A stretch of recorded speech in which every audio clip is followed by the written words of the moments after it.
Expand your vocabulary with our Core 2,000 Words ebook. It's free and packed with essential expressions that you'll use on a daily basis. Start building your vocabulary today. Click the link in the description below to download your free Filipino ebook before it's gone. Want to speak real Filipino from your first lesson? Sign up for your free lifetime account at filipinopod101.com.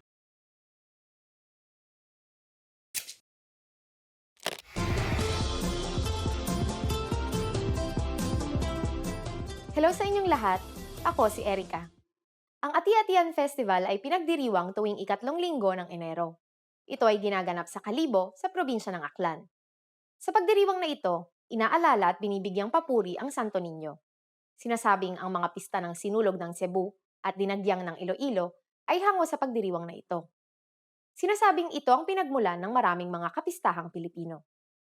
Sa lesson na ito, malalaman natin kung paano ipinagdiriwang ang Ati-Atihan Festival. Alam niyo ba kung ano ang ibig sabihin ng salitang ati-atihan? Sasabihin namin ang sagot sa katapusan ng video na ito. Sinasabing nagsimula ang pagdiriwang nang dumating sa isla ng Panay ang 10 datong tumakas mula sa Borneo kasama ang kanilang mga pamilya, alipin at mandirigma sa Kayang Balangay. Kapalit ang isang gininto ang salakot at iba pang mga yaman, binili nila ang lupa mula sa mga katutubong nakatira doon. Matapos ang palitan, nagkaroon ng kasiyahan at pagdiriwang. Nang masakop at naging katolikong bansa ang Pilipinas, binigyan ng Kristiyanong kahulugan ang pagdiriwang. Sinasagawa ang pagdiriwang sa loob ng 1 linggo. Nag-uumpisa ang pagdiriwang sa isang misa. Nagbubukas sa mga pagdiriwang sa ikalawang araw sa isang prosesyon habang dinadasal ang rosaryo at natatapos ito sa isang misa. Sa gitna ng linggo, nagkakaroon ng masiglang parada kung saan ang 17 bayan ng Aklan ay nagpapakitang gilas ng kanilang katangi-tanging kultura, sayaw at galing. Pero hindi lamang kultural ang mga pagdiriwang sa Ati-Atihan. Dito, mayroon ring mga pagtatanghal ng mga lokal na banda at mga artista gabi-gabi para rin makilala ang popular na kultura ng Pilipinas. Karaniwang sinisigaw ang halabira habang pinagdiriwang ang Ati-Atihan Festival. Sa huling araw ng pagdiriwang, makikita ang pinakaabangang sayawan at parada ng mga nakapintang mga mananayaw, suot ang kanilang mga magarbong costume, at sumasayaw kasabay ang kumpas ng mga tambol. Pati ang mga manonood ay inaanyayahang sumali sa sayawan. Natatapos ang pagdiriwang sa isang prosesyon kung saan nagdadala ang mga gustong lumahok ng mga kandila at ng mga iba't ibang imahe ng Santo Niño.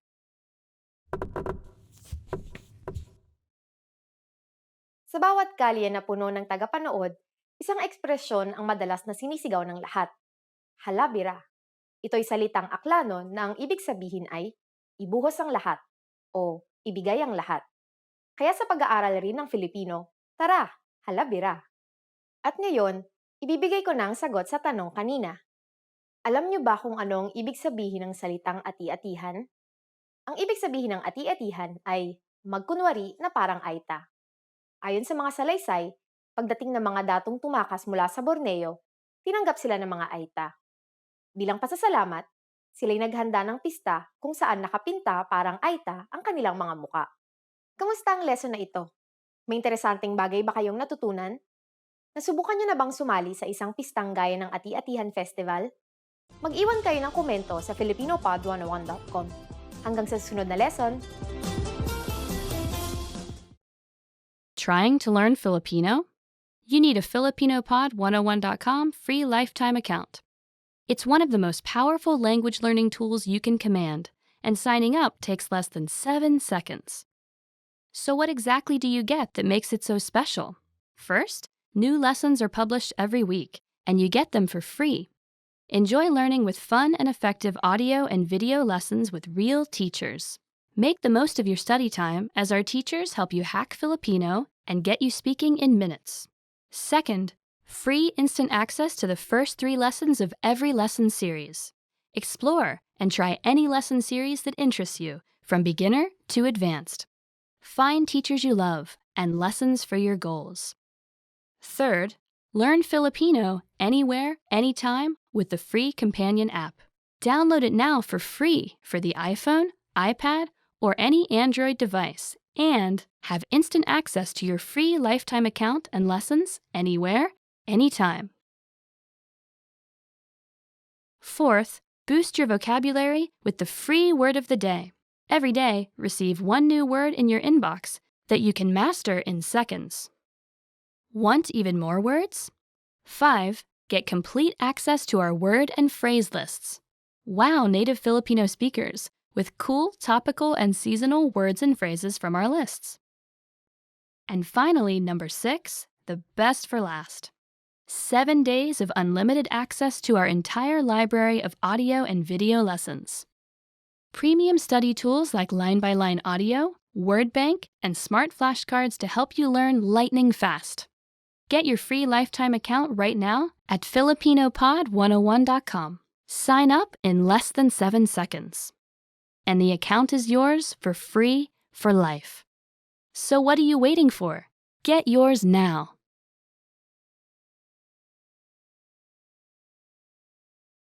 Want to speak real Filipino from your first lesson? Sign up for your free lifetime account at filipinopod101.com. Hello guys and welcome to Filipino Top Words. I'm Erica. And I'm Ice. And for today, we will learn about the 10 reasons to learn Filipino. Filipino! Ano ba yun? Just stop. Ako muna, ikaw. Ikaw muna. So why should you learn Filipino? Why? Because. Number 1 reason is because ito ay isang magandang wika. It's a beautiful language. Ito ay isang magandang wika. Or, in English, it's a beautiful language. Is it? Is it?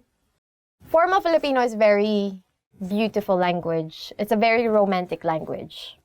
Right? If you read, say, novels written in Filipino. Like the old ones? Yes. Like Florante at Laura? Yeah, Florante at Laura, which is, what's Florante? It's like our own version of Romeo and Juliet, right? Yeah. But like with monsters? Yeah. It's a bit fantasy. Yeah. You say, like, everything maybe it's fantastic. our own version Yeah. of Game of Thrones. Yeah, it's our Game of Thrones. Laro ng trono. Next reason is Para makipag-usap sa mga kaibigang Pilipino. To chat with Filipino friends. Para makipag-usap sa mga kaibigang Filipino. Which is to chat with Filipino friends. If you want to really be close to your Filipino friends, it's really better if you know how to speak the language. And yeah, we all could understand English, but yeah. it's more fun in There- Filipino. There are jokes that you can only say in Filipino, that they're only funny in Filipino, right? For example, si Dan ay nag-aaral ng Filipino para makipag-usap sa mga kaibigang Pilipino. Dan is studying Filipino to chat with Filipino friends. Good for you, Mahusay. Dan. Mahusay, Dan. Good, Dan. Next reason is para makapagsalin, to do translations. Para makapagsalin, or to do translations. Nagsisikap ako mag-aral ng Filipino para makapagsalin. I am doing my best to study Filipino to be able to do translations. Do you need to do translations in Filipino? I guess it's still better to translate if like there are some things that not all Filipinos would know if it's in English, so Yeah. I think there is still some jobs that involve like translating to Filipino. Or actually maybe it's the other way around, like you translate the Filipino works into English. Yeah. Which is, I guess, oh, you're doing that. Para makanood ng pelikula na walang subtitle. To watch movies without subtitles. Para makanood ng pelikula na walang subtitle. To watch movies without subtitles.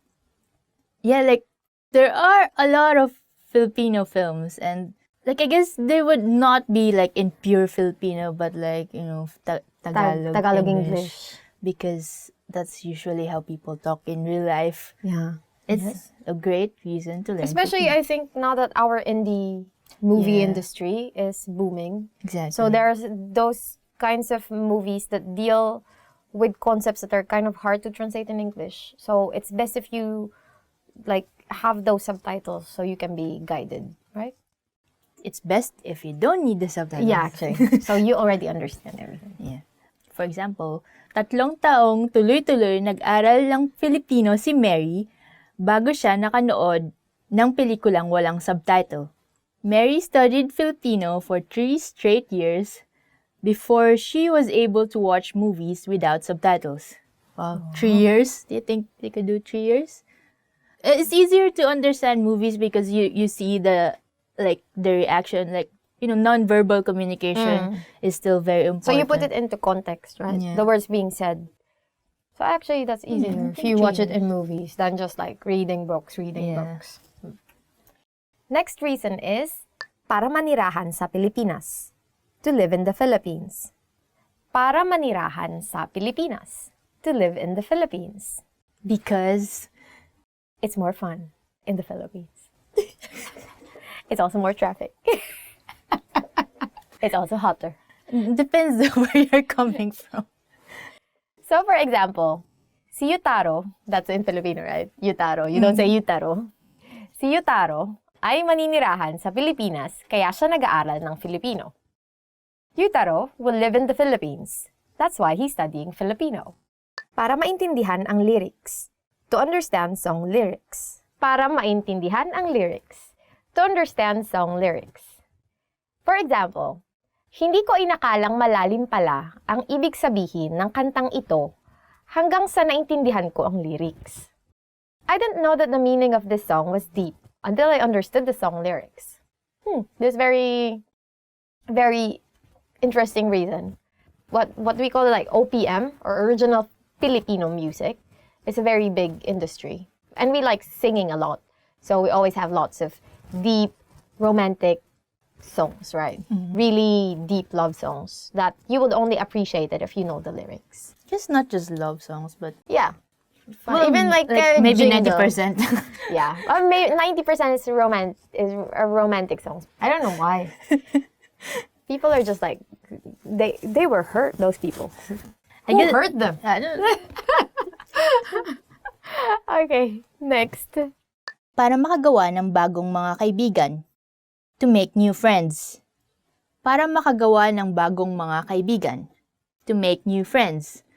It will make them comfortable if they are speaking in their own language, and like that's the time that you could know more about a person if they're in their most comfortable state, I guess. So Yeah, and they can only share like things about their lives, right, if they're speaking in their own language. Because sometimes, for instance, you don't really speak English a lot, and then you have to tell someone about your life. Then you'd be like, no, English is very hard. I'm just not going to say anything to you anymore, right? And a lot of the words doesn't really translate to English, so it's not as fun telling it if you have to like explain what this word means. Especially like names you call your family, like ate, kuya. Ate or big sister, right? Because like you would never call your big sister like, oh, my big sister. Yeah. Even for me, when I tell my foreign friends about my mom, I don't like. It's kind of weird because I just call her mama. She's not a mom, she's a mama. So it's like weird. Mama's son. For example, palakaibigan ang mga Pilipino, kaya gusto kong matuto ng Filipino para makagawa ng bagong mga kaibigan. Filipinos are friendly, so I want to learn Filipino to make new friends. There are two kinds of Filipinos. One is the person and one is the language. And if you translate both to Filipino, they actually become two. Filipino is the person and Filipino with Is the F language. is the language. Yeah. So you have to be careful with that because they're both Filipinos in English, but they become Filipino and Filipino in Filipino. In the same way that Philippines, it's not with an F, right? It's a PH. But if you make it into Filipino, you would say Pilipinas, which is with a P. That's why people living in the Philippines are called Filipino at Filipina, right? Yes. Yeah, that's a good point. Do not spell Filipino with a PH. Yes. It's F. Yeah. Para makapagnegosyo sa mga kumpanya sa Pilipinas. To do business with Filipino companies. Para makapagnegosyo sa mga kumpanya sa Pilipinas. To do business with Filipino companies. Balak palawakin ng boss ang kumpanya sa Pilipinas, kaya mag-aaral ako ng Filipino para makapagnegosyo. My boss plans to expand the company in the Philippines, That's why I will study Filipino in order to do business. I guess this is one major reason for people to learn languages is for business. It's the same thing like we've been saying. If you don't get the inside jokes, then you also don't get the inside deals. Like making friends is one thing. Doing business is another. Because doing business actually involves money. So for you not to lose any money in this business, then you better do your research. Yeah, and study your language. Para makapasok sa graduate school sa Pilipinas. To go to a graduate school in the Philippines. Para makapasok sa graduate school sa Pilipinas. To go to a graduate school in the Philippines. Para makapasok sa Universidad ng Pilipinas, nagsisikap si Jane mag-aral ng Filipino. In order to enter the University of the Philippines, Jane is studying Filipino very hard. Yeah, this is very important, but I think it's more important in socializing, right? And in feeling embedded in where you are. But it's not really important, I think, in attending classes in the university because in where we went to, in the University of the Philippines, the classes are in language. Obviously they're in language. The classes are in English, right? Yeah. And so you can go to, well, of course, your classmates and your teachers will speak Filipino. But everything is in English. Your textbook, your reading materials. I guess there are some subjects which are in Filipino. Yeah, in Filipino, of course, like Humanidades. Yeah. But like, sometimes your teacher would still accommodate you and speak English most of the time if need be. But yeah, it's still important to learn Filipino if you want to like not be an outcast. Yeah, so if you want, because that's very important in university life, right? For you to enjoy university life. So now that I'm in University of Tokyo, I'm so happy because I don't speak Japanese so much and I don't have friends. Okay, next. Okay, next. Para magkaroon ng Pilipinong kasintahan, to have a Filipino lover, you definitely want to learn Filipino if you want to have a Filipino lover, or in Filipino, para magkaroon ng Pilipinong kasintahan. For example, nagsisikap si Rudy mag-aral ng Filipino para magkaroon siya ng Pilipinong kasintahan. Go, Rudy. Go. I support you. Rudy is trying hard to learn Filipino so that he could have a Filipino lover. Yeah, I guess... Go, Rudy. Go, Rudy. Go, Rudy. Oh my God. It's going to help you actually because they would think you're cute, right? Yeah. That they would think you're trying. It's not so much that you really need to be fluent in the Filipino, but the idea is that you are trying and that speaks a lot about you. Yeah, definitely. And the most important thing is when you start fighting,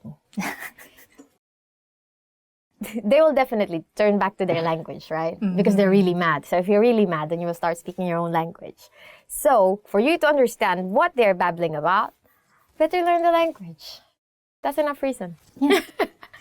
Okay, that's it. Thank you for tuning with us today. Thank you for watching this lesson in Filipino. Oh my God. Filipino top words. What is your reason for studying Filipino? Yeah, please tell us in the comments. And if there are things here that you want to be clarified, I don't know. Yeah, don't hesitate to put them down below. And like and subscribe to our channel. If you need tips to have a Filipino lover, Write them down. right? Yeah. Ice will help you. No. And if Visit you... filipinopod101.com for more Filipino lessons. Yeah.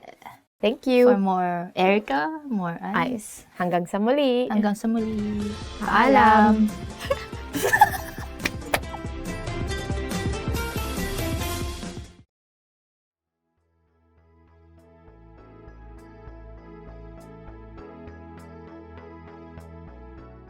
Hi everyone! Welcome to Filipino Top Words. I'm Erica, and today we are going to learn 10 phrases for surviving back to school. Let's look at our first word, and it is backpack. In Filipino, you say backpack, right? So, if you want to say backpack, you say backpack. It's a less it's like a less a, because of the K actually. It kind of sounds a bit rolled, right? So backpack.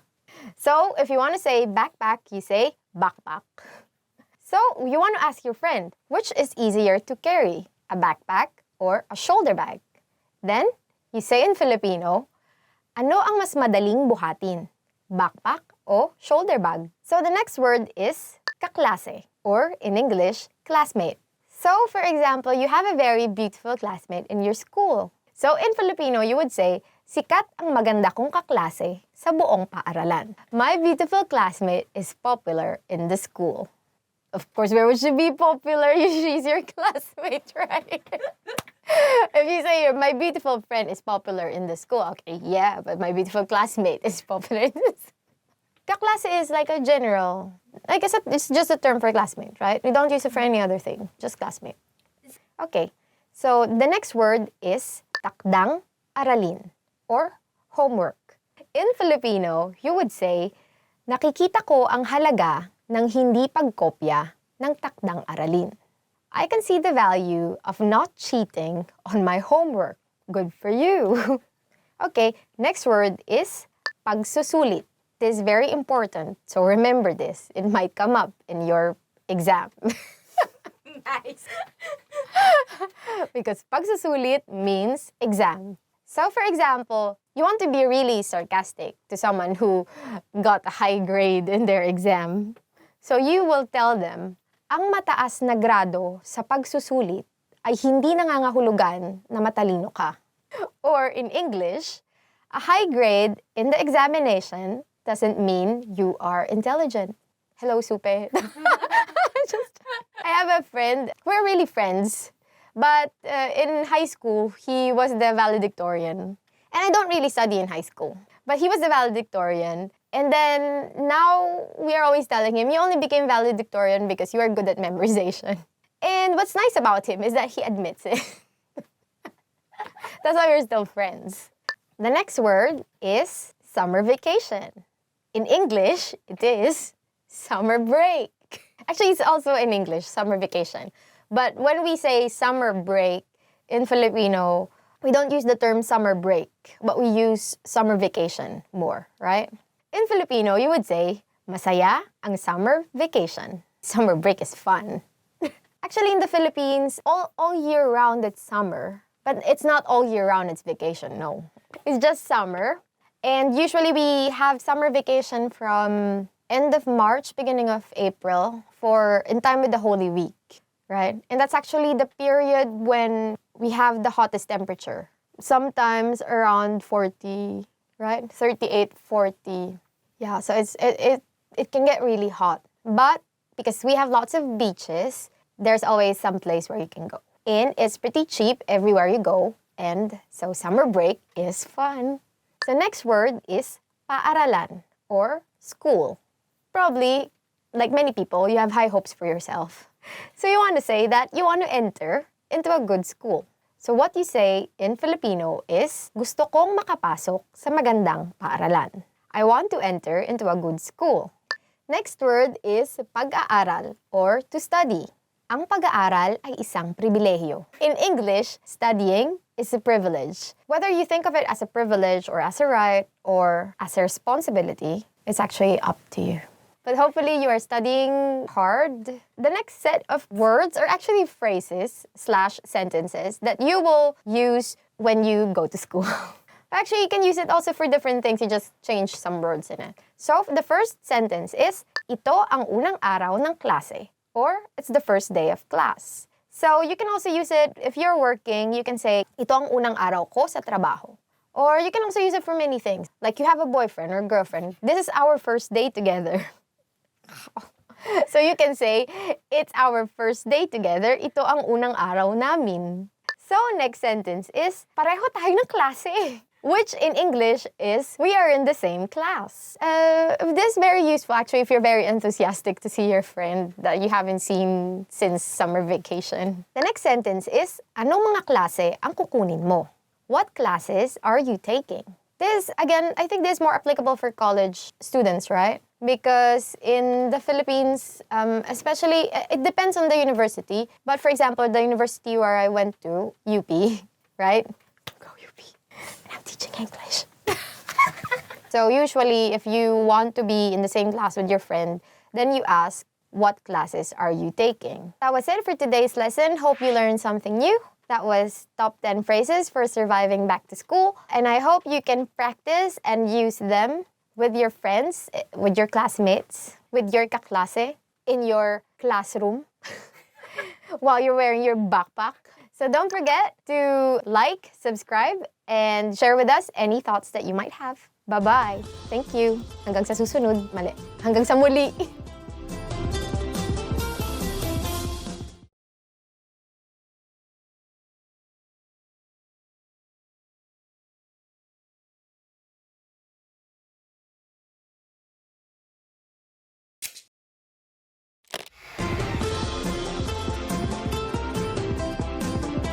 Hello sa inyong lahat. Ako si Erica. Pag-uusapan natin ang Panagbenga Festival na ipinagdiriwang buong buwan ng Pebrero. Ang Panagbenga ay isang flower festival na dinarao sa Baguio City, ang kinikilalang summer capital ng bansa. Sa lesson na ito, aalamin natin kung paano nga ba ipinagdiriwang ang Panagbenga Festival. Alam niyo ba kung ano ang ibig sabihin ng pangalan ng piyestang ito na Panagbenga? Sasabihin namin ang sagot sa katapusan ng video na ito. Unang isinagawa ang Panagbenga Festival noong taong 1995 bilang simbolo ng pagbangon ng syudad mula sa epekto ng 1990 Luzon earthquake. Ito rin ay ginanap bilang pagdiriwang sa pagsibol ng mga bulaklak ng rehiyon ng Cordillera. Napagdesisyonan na idaos ang Panagbenga tuwing Pebrero dahil walang masyadong kaganapan sa buwang ito, lalo na dahil sa ito ay nasa pagitan ng panahon ng Pasko at Kwaresma. Ang opening parade ay nagaganap sa ikaunang araw ng Pebrero. Matapos ito, iba't ibang kompetisyon na ang sinisimulan, gaya ng drum and lyre competition at street dancing competition sa pagitan ng mga estudyante sa elementarya. Sa buong buwan din ng Pebrero, nagkakaroon ng mga trade fair at bazaar na dinadaluhan ng napakaraming tao. Isa pa sa pinakakilalang lugar sa Baguio ay ang Session Road. Sa ika-4 na Lunes ng Pebrero, idinaraos ang Session Road in Bloom kung saan isinasarado ang buong kalye para sa mga stalls at mga cafe. Nariyan rin ang mga marching band na tumutugtog para sa parada ng mga float na gawa sa mga bulaklak.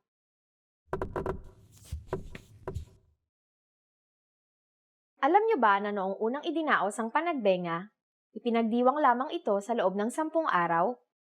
Dahil na rin sa mabilis na pagtaas ng popularidad ng kasiyahan, hinabaan ito at ginawang 3 linggo, hanggang sa napagdesisyonan na ipagdiwang ito ng buong buwan ng Pebrero. At ngayon, ibibigay ko na ang sagot sa tanong kanina. Alam niyo ba kung anong ibig sabihin ng pangalan ng piyestang ito na Panagbenga? Ang Panagbenga ay isang kankanain na salita na ginagamit ng mga tribong nagmula sa bulubundukin ng Cordillera, Igorot at Sagada. Ang salitang ito ay may Malayo Polynesian na pinagmulan at ito ay nangangahulugan ng panahon ng pagsibol. Kamusta ang lesson na ito? May interesanteng bagay ba kayong natutunan? May kahalintulad din ba kayong pagdiriwang? Mag-iwan kayo ng komento sa filipinopod101.com. Hanggang sa muli! Want to speed up your language learning?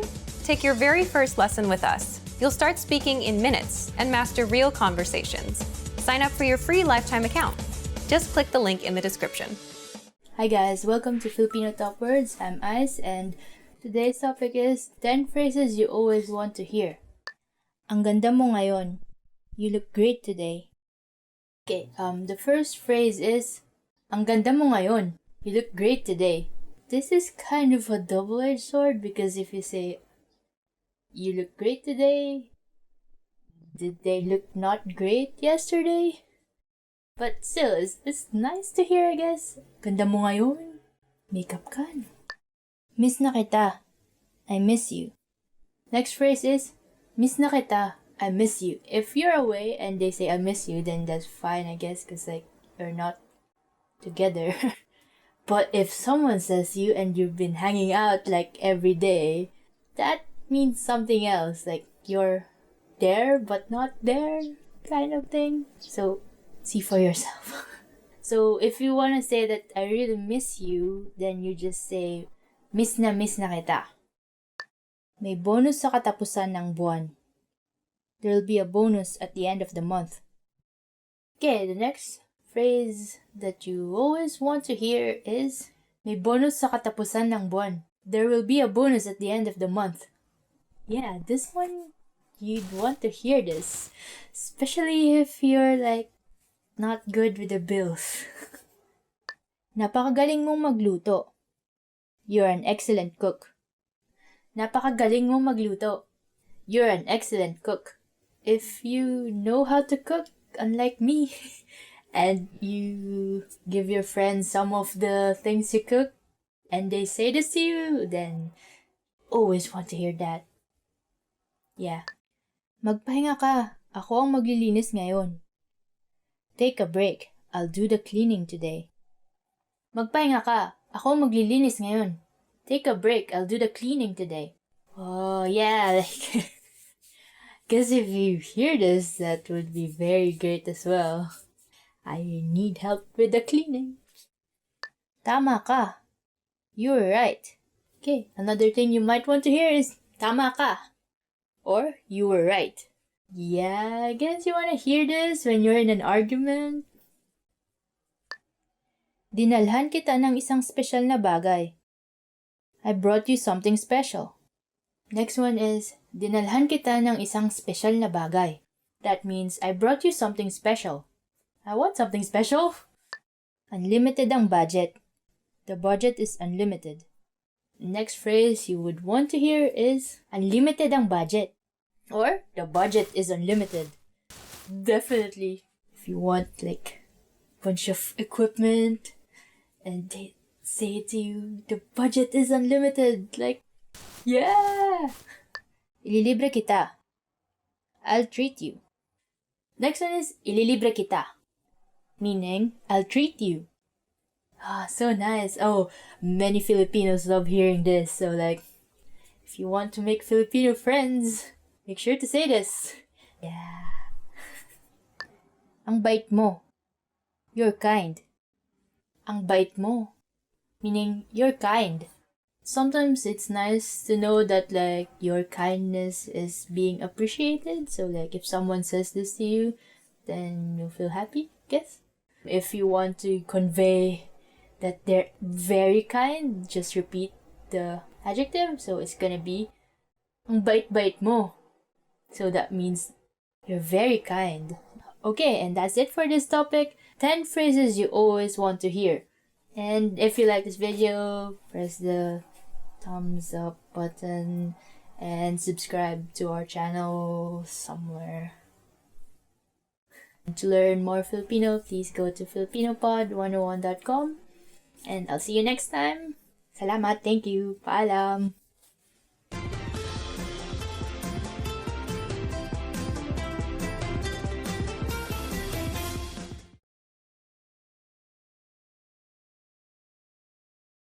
Hi guys! Hi guys! Welcome to Filipino Toppers with me, Ice, and today's topic is 10 hardest words to pronounce.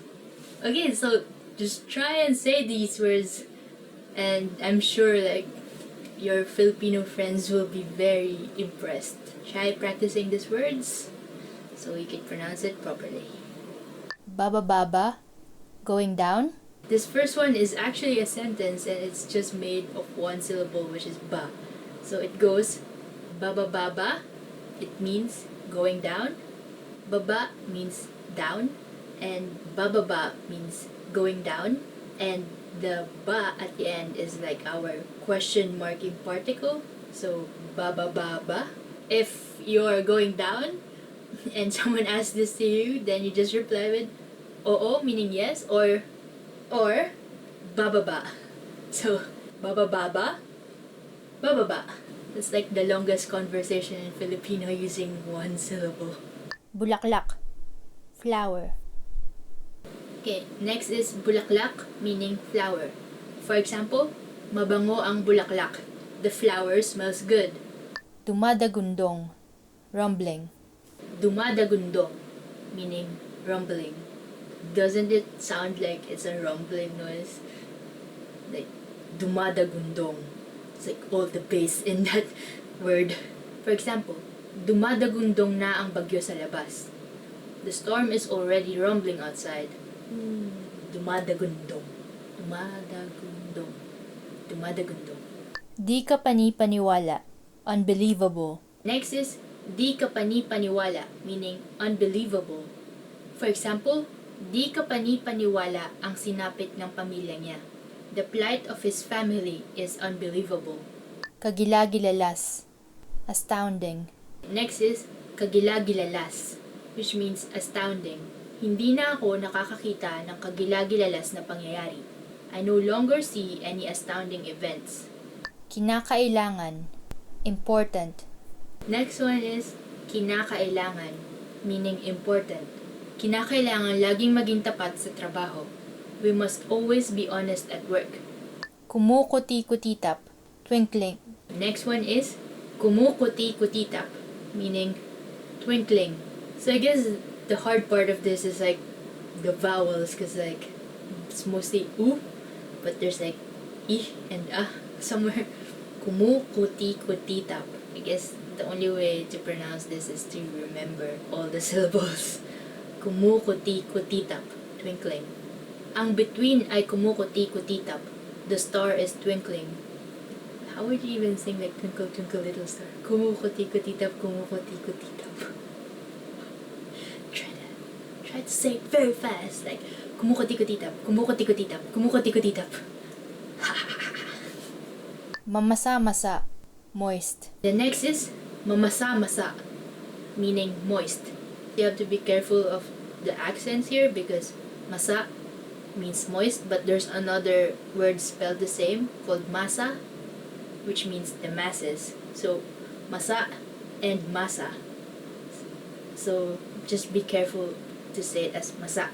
Mamasa-masa. For example, mamasa-masa pa ang damo. The grass is still moist.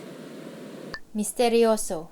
Mysterious. Next one is misterioso, meaning mysterious. I don't know, it sounds like it's easy enough to pronounce, like just mysterious becomes misterios with an O at the end. Like Spanish people could do it. Misterioso. For example, siya ay isang misteryosong babae, meaning she is a mysterious woman. Patalastas. Commercial. Next one is patalastas, meaning commercial. This one, I actually had a problem saying this when I was a kid, and I just remember it being very hard for me, but yeah, now it's fine. For example, laging maraming patalastas ang laban ni Manny Pacquiao. Manny Pacquiao's fights always have a lot of commercials. Cause yeah, those things like involve a lot of money, so they need a lot of commercials. Okay, and that's it for today. That was 10 hardest words to pronounce. Which do you think is the hardest one to pronounce for you? Like, just comment it down below. Do you have any word that you think is hard for me to pronounce? And I will accept your challenge. Or like, if you could think of any word that is hard to pronounce in Filipino, put it in the comment below. Maybe I'll try to say it for you in the next lessons. Anyway, that's it for today. Thank you for watching, and if you like this video, press the thumbs up and subscribe to our channel. And if you want to learn more Filipino, check out our site, filipinopod101.com. See you again next time. Thank you, salamat, and paalam.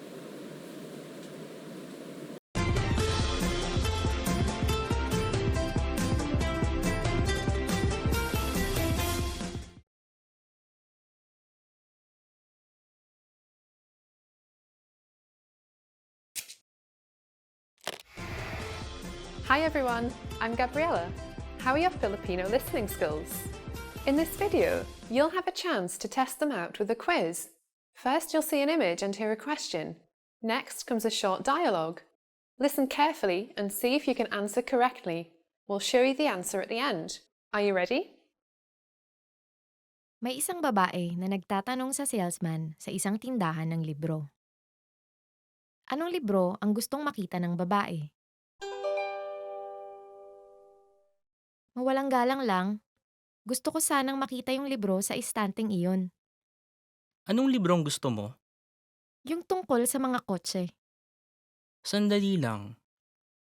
Eto ba? Oo, iyan nga. Eto na.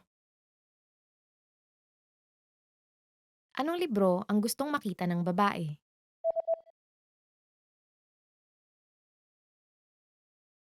May isang babae na nagtatanong sa salesman sa isang tindahan ng libro.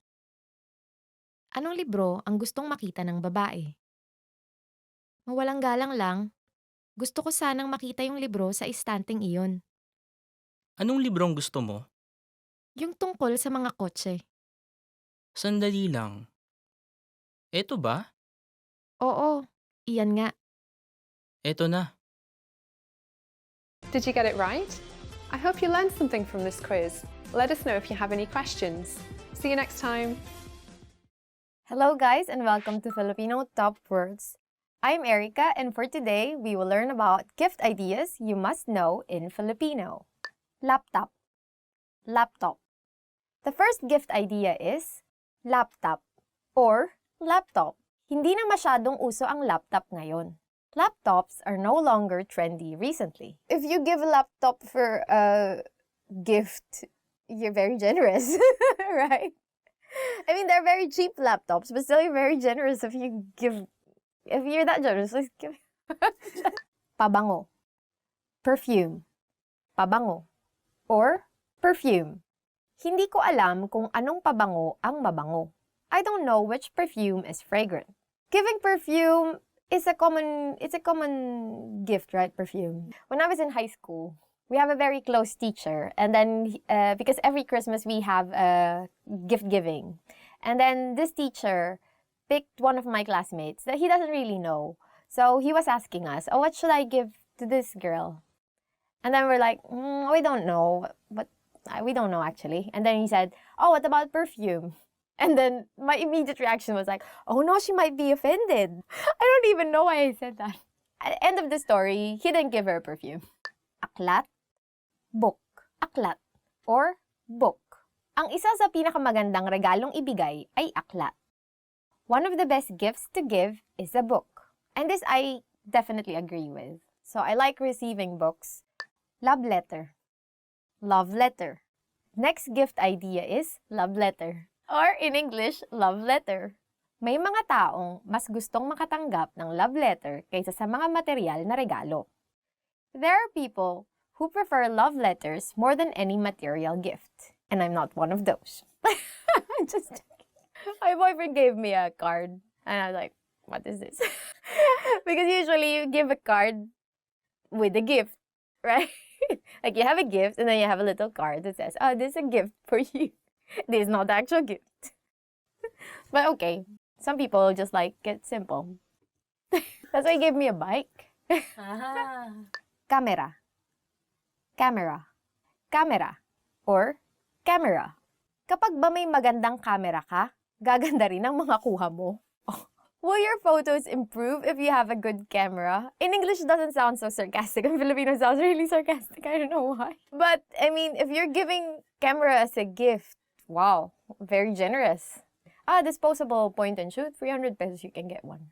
But if you want to give an SLR, no, it's too much money. Sorry. I'm going to give you a love letter then. Smartphone. Smartphone. Smartphone. In English, smartphone. Mabilis ang paglabas ng bagong modelo ng smartphone ngayon. These days, the turnaround of new smartphone models is fast. But again, if you're going to give smartphone as a gift, that means you're very generous. Game console. Game console. Next gift idea is game console or game console. High-tech na ngayon ang mga game console. Halos virtual reality na. Game consoles nowadays are high-tech. It's almost virtual reality. I think second-hand consoles are kind of cheap, so you can give them as gifts. Diccionario. Dictionary. Diccionario or dictionary. Mainam iregalo ang isang diksyonaryo sa nag-aaral ng wikang Filipino. A dictionary is an ideal gift for those who are studying the Filipino language. Or probably a subscription for a Filipino language course. That's a better idea. I have a Kindle because my apartment is kind of small. So I buy books before, but I realized that there's no space for books anymore. So I decided to buy a Kindle. Kindle is not so expensive. And then I get to read more books than before. And it saves me space and it doesn't make any mess in the house. Because sometimes you just leave books here and there, right? So I think an electronic dictionary is going to be a very useful gift, especially for someone who's studying the language. Or, as I've mentioned, a subscription. Trip sa Boracay. Boracay trip. Trip sa Boracay. Or Boracay trip. Mabibigla siya pag ililibre mo siya ng trip sa Boracay. He or she will be surprised if you will treat him or her to a Boracay trip. So, this is a very good gift idea. Or trip to other places like Baguio, closer, right? Batangas. Because we have nice places all around the country. Magarbong kainan. Fancy restaurant. Next gift idea is magarbong kainan or fancy restaurant. Maraming magarbong kainan sa Manila. There are a lot of fancy restaurants in Manila. Online, you can buy vouchers, right, for discounted tickets, discounted prices for meals in different fancy restaurants. So I remember my brother when he had his, I don't know how old he is, but when he treated us for his birthday, he bought some vouchers online for this very fancy restaurant. So we went there and then it was his treat. And he saved a lot of money. And then we ate a lot actually. So you can buy those things online. There's so many places online, Philippine websites, right, that they sell those gift certificates and vouchers. So that's it for this lesson. Hope you learned something new. And what other gift ideas do you know and do you think your friends would like if you give them? If you have any other gift ideas, don't forget to comment them down below and like and subscribe our channel. And if you want to learn more Filipino words, head on to filipinopod101.com. Hanggang sa muli!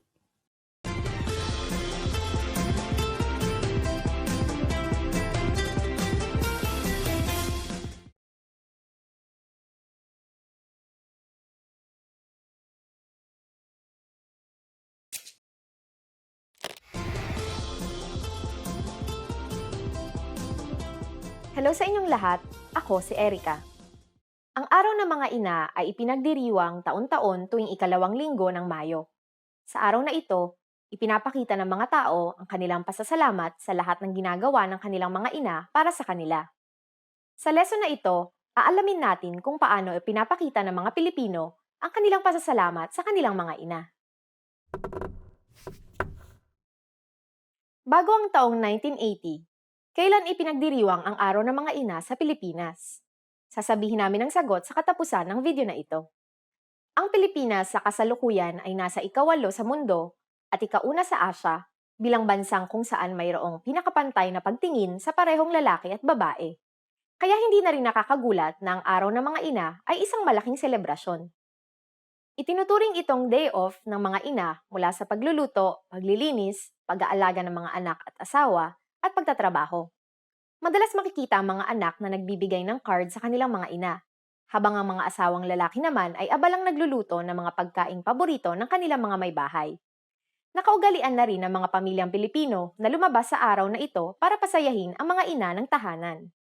Sa Pilipinas, tinatawag ang mga ina bilang ilaw ng tahanan, sapagkat sila ang tinuturing na nagbibigay liwanag sa buong tahanan sa pamamagitan ng pag-aalaga sa bawat miyembro ng pamilya. Minsan, kahit kapalit na ang kanilang sariling kaligayahan, mapangalagaan at maprotektahan lamang ang kanilang mga mahal sa buhay.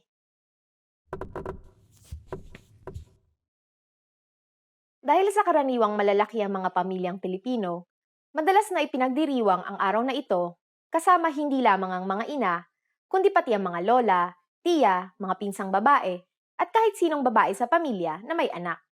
At ngayon, ibibigay ko na ang sagot sa tanong kanina. Bago ang taong 1980, kailan ipinagdiriwang ang araw ng mga ina sa Pilipinas? Bago ang taong 1980, ipinagdiriwang ang araw ng mga ina tuwing ika-8 ng Disyembre, kasabay ang Feast of the Immaculate Conception. Ngunit, iminungkahi na ilipat ito sa ika-2 linggo ng Mayo dahil ipinagdiriwang ito sa ibang parte ng mundo sa parehong petsa. Kamusta ang lesson na ito? May interesanteng bagay ba kayong natutunan? Paano nyo ipinapakita sa inyong mga ina ang inyong pasasalamat? Mag-iwan kayo ng komento sa filipinopod101.com. Hanggang sa susunod na lesson. Hi guys, and welcome to Filipino Top Words. I'm Erica, and for today we will be learning about Filipino foods. So, you probably know, or probably don't know, that there are many different and delicious Filipino foods. Adobo. Adobo. The first food that everyone should know about is adobo. In English, we also call it adobo. Adobo ang paborito kong pagkaing Pilipino. Adobo is my favorite Filipino dish. So actually, adobo is the first thing that I've ever learned to make. It's the easiest, so you just need soy sauce, vinegar, bay leaf, or laurel leaf, whatever you call them. Sometimes people call them bay leaf, sometimes laurel leaf. And peppercorns, right? And then just boil those things together with pork or chicken or pork and chicken, depending on what you want to eat. And then everything will be nice and soft. Chicharon. Chicharon. Next is chicharon. In English, chicharon. Ang chicharon ay gawa sa balat ng baboy. Chicharon is made from pig skin. So it's actually crackling pig skin. Yeah, it's very crunchy. But I saw some show where they made chicharon by putting it in the oven. And I put it in the oven, and then afterwards it came out really crackling. So that's how they made it. But I don't know if that's actually how you make it. I think the most popular brand of chicharon is Lapids. So if you want to try chicharon, try the Lapids chicharon. Just remember that's not very healthy. Try it, don't eat too much. You can also eat it with rice actually.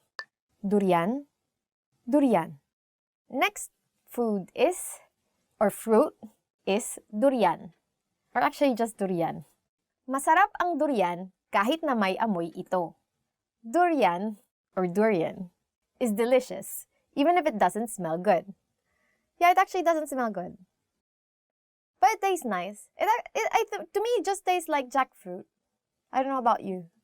If you want to try durian, you go to the southern part of the Philippines. That's where you can get them cheaper. Yeah, fresher, more potent smell.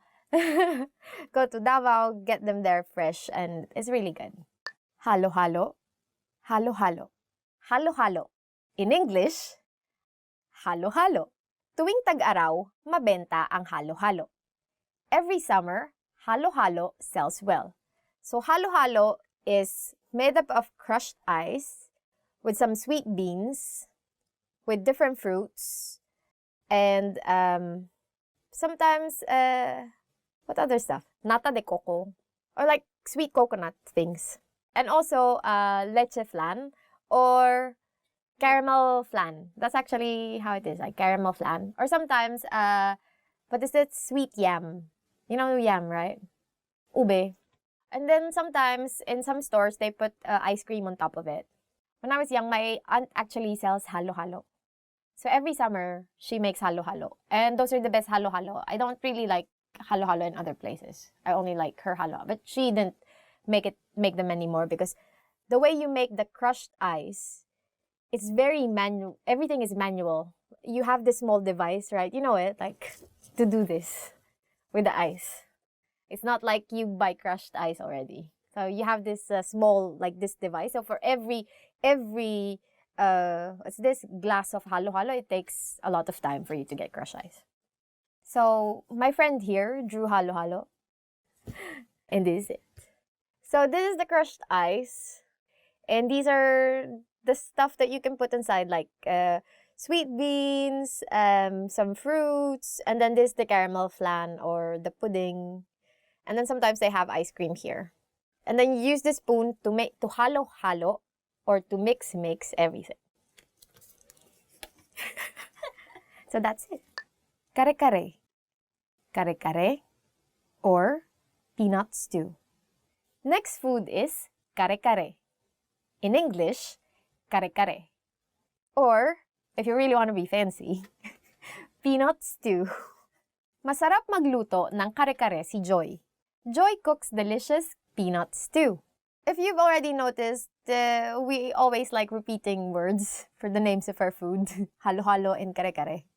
Before when I was young, I only get to eat kare-kare during fiesta. Because it's kind of an expensive food to make. Because traditionally, you would make kare-kare with, how do you call this part? Tuwalya? Yeah, tuwalya. How do you say it? Innards?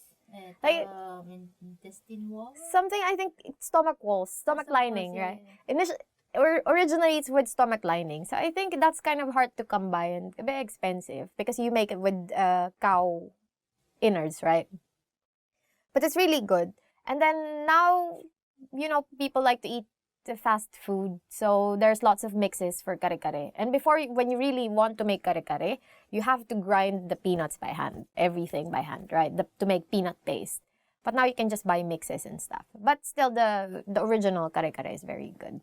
Now you can make it with pork, with beef, with chicken. Or just vegetarian? Or you can just use vegetables if you want to be vegetarian.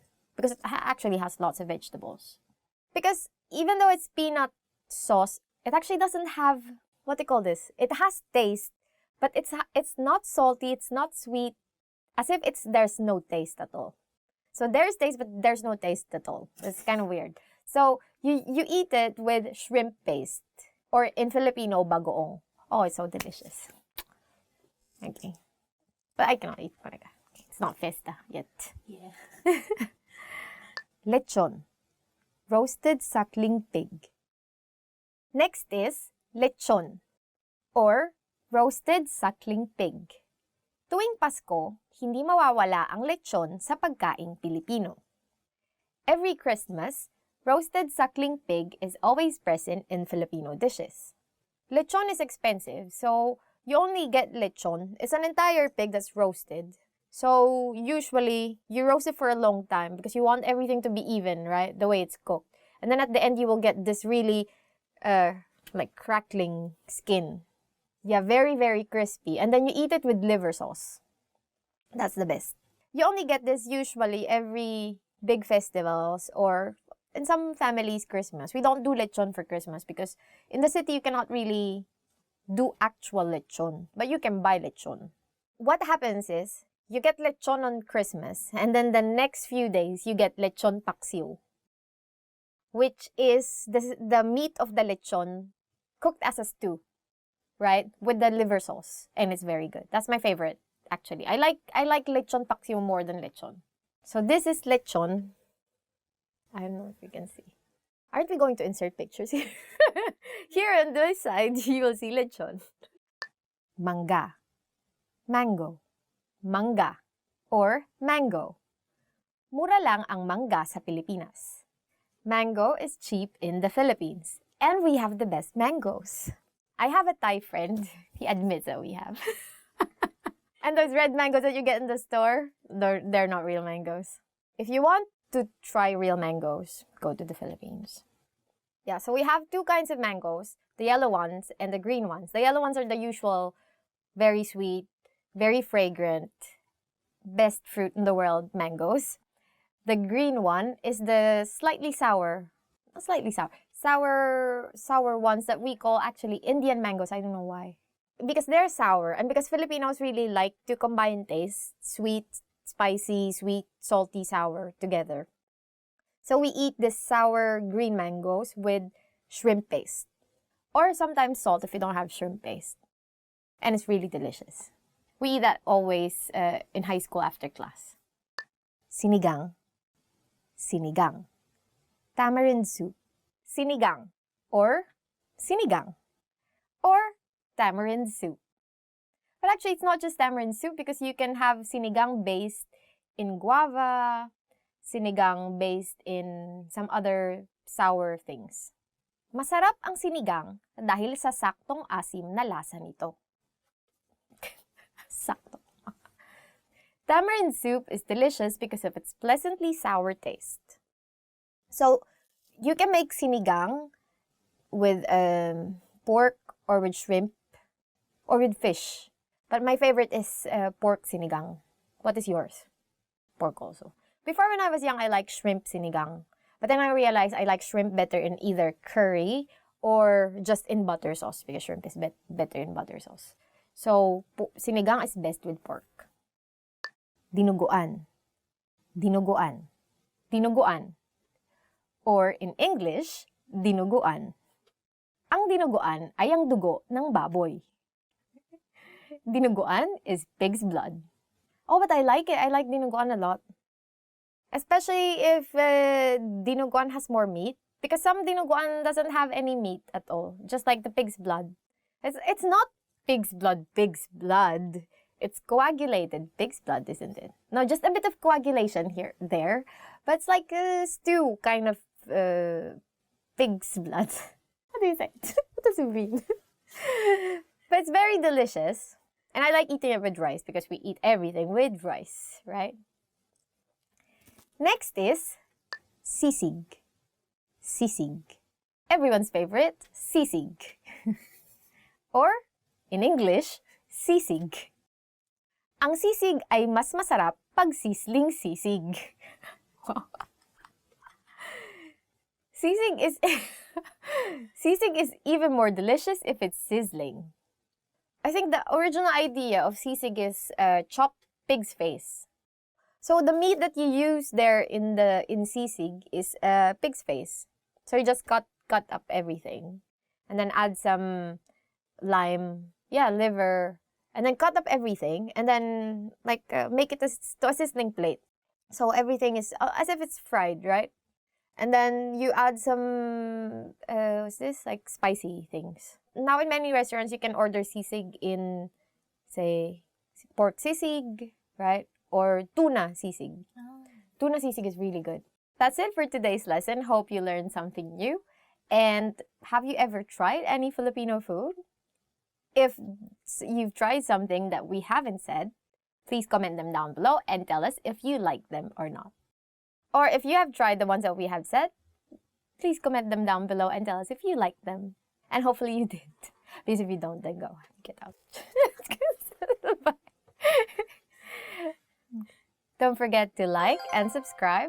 And if you want to learn more Filipino, head on to filipinopod101.com. Till the next lesson. Nagbabago. Ano nga? Hanggang sa muli.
Hello guys, and welcome to Filipino Top Words.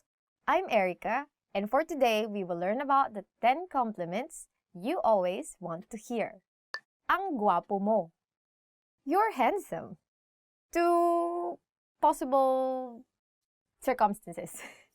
First, if the person is really, really handsome. Second, if you want something from that person. So for example, you want something done for you. You go to this person and say, "Oh, ang gwapo mo. Pwede bang pakitulungan ako?" In English, "You're handsome. Can you help me with this?" Ang galing mo. Or, "You're good." But this is very nice to hear, right? If your boss tells you, "Oh, you're good at what you do. Keep doing it." Then you say, "Oh, thank you. Can you raise my salary?" Right? So it's not about you being kind, but it's more about you were able to do something. Like you excelled at something. So in sports, for instance, or as I've said, in your job, you were able to do something very nice, then this is a proper compliment. So also if your friend helped you and this friend actually did a very good job, for instance, then you would also say, ang galing mo, or you're good. Mahusay kang kaibigan. You are an awesome friend. I don't really say this to my friends. I mean, we have more of like a love-hate kind of relationship, so. I mean, it's good if you actually say this more to people that you are not so close to. Yeah, because once you get close to a person, then you can actually insult this person. Yeah. And that's more like the kind of friendship that you will get, like more of like love-hate kind of, right? But then, of course, you want to compliment because compliments actually make you feel nice. And when you feel nice, you do things much nicer. So, this is something that you can tell your friend. You are an awesome friend. Mahusay kang kaibigan.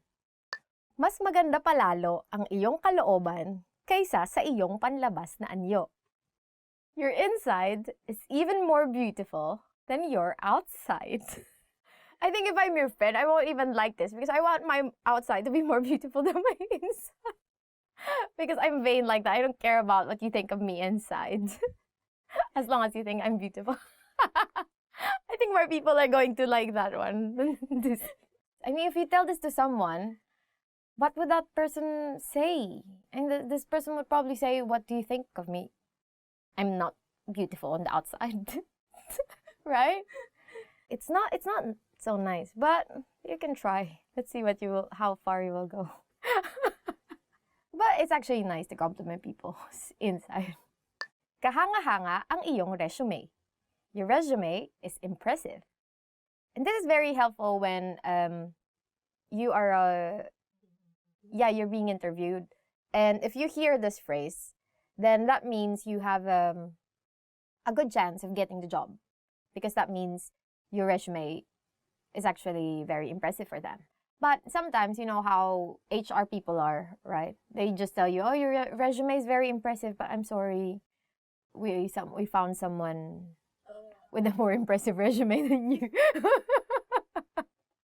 So if someone tells you, oh, your resume is very impressive, then it also tells you that, okay, you're on the right track with whatever you want to be, right?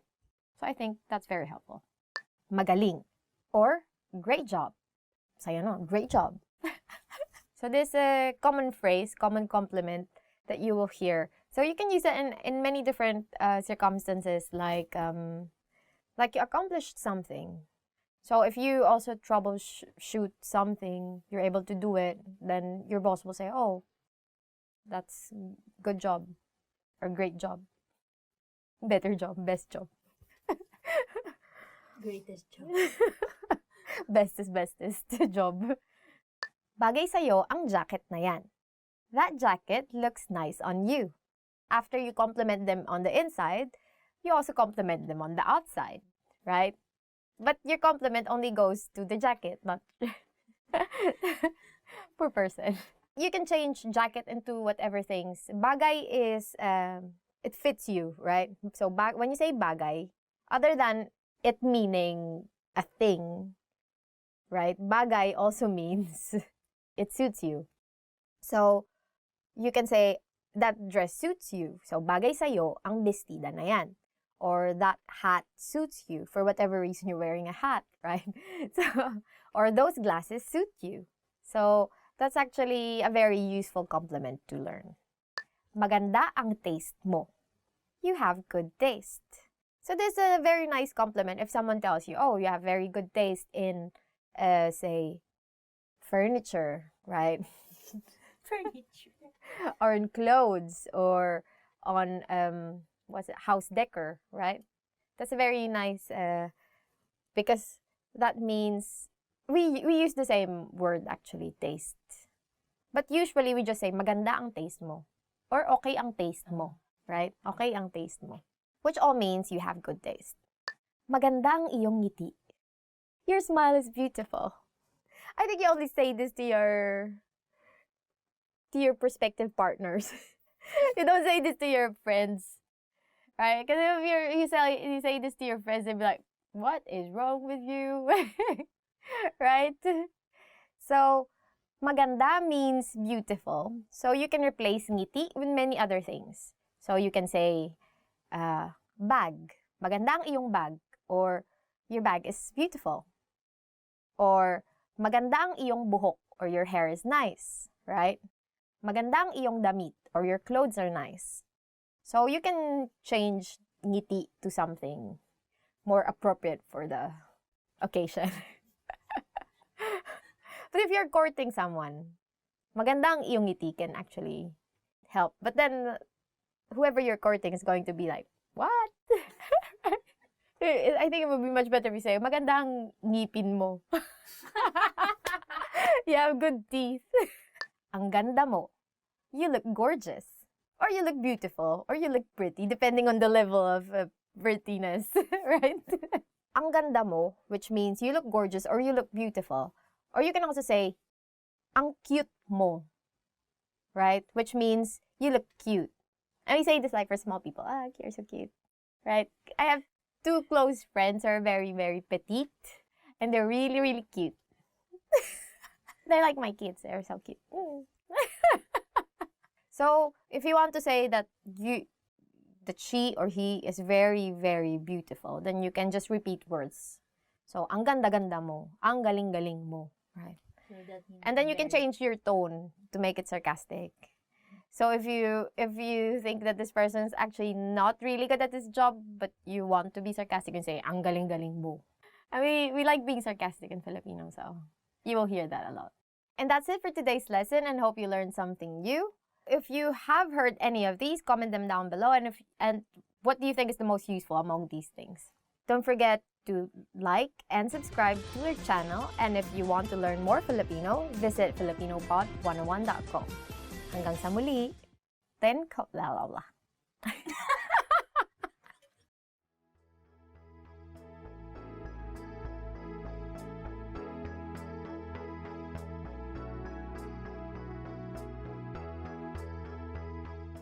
Genki. Hi everyone.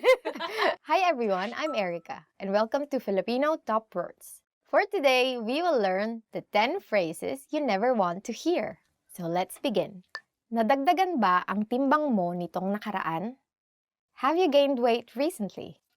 The first phrase you won't ever want to hear is, nadagdagan ba ang timbang mo nitong nakaraan?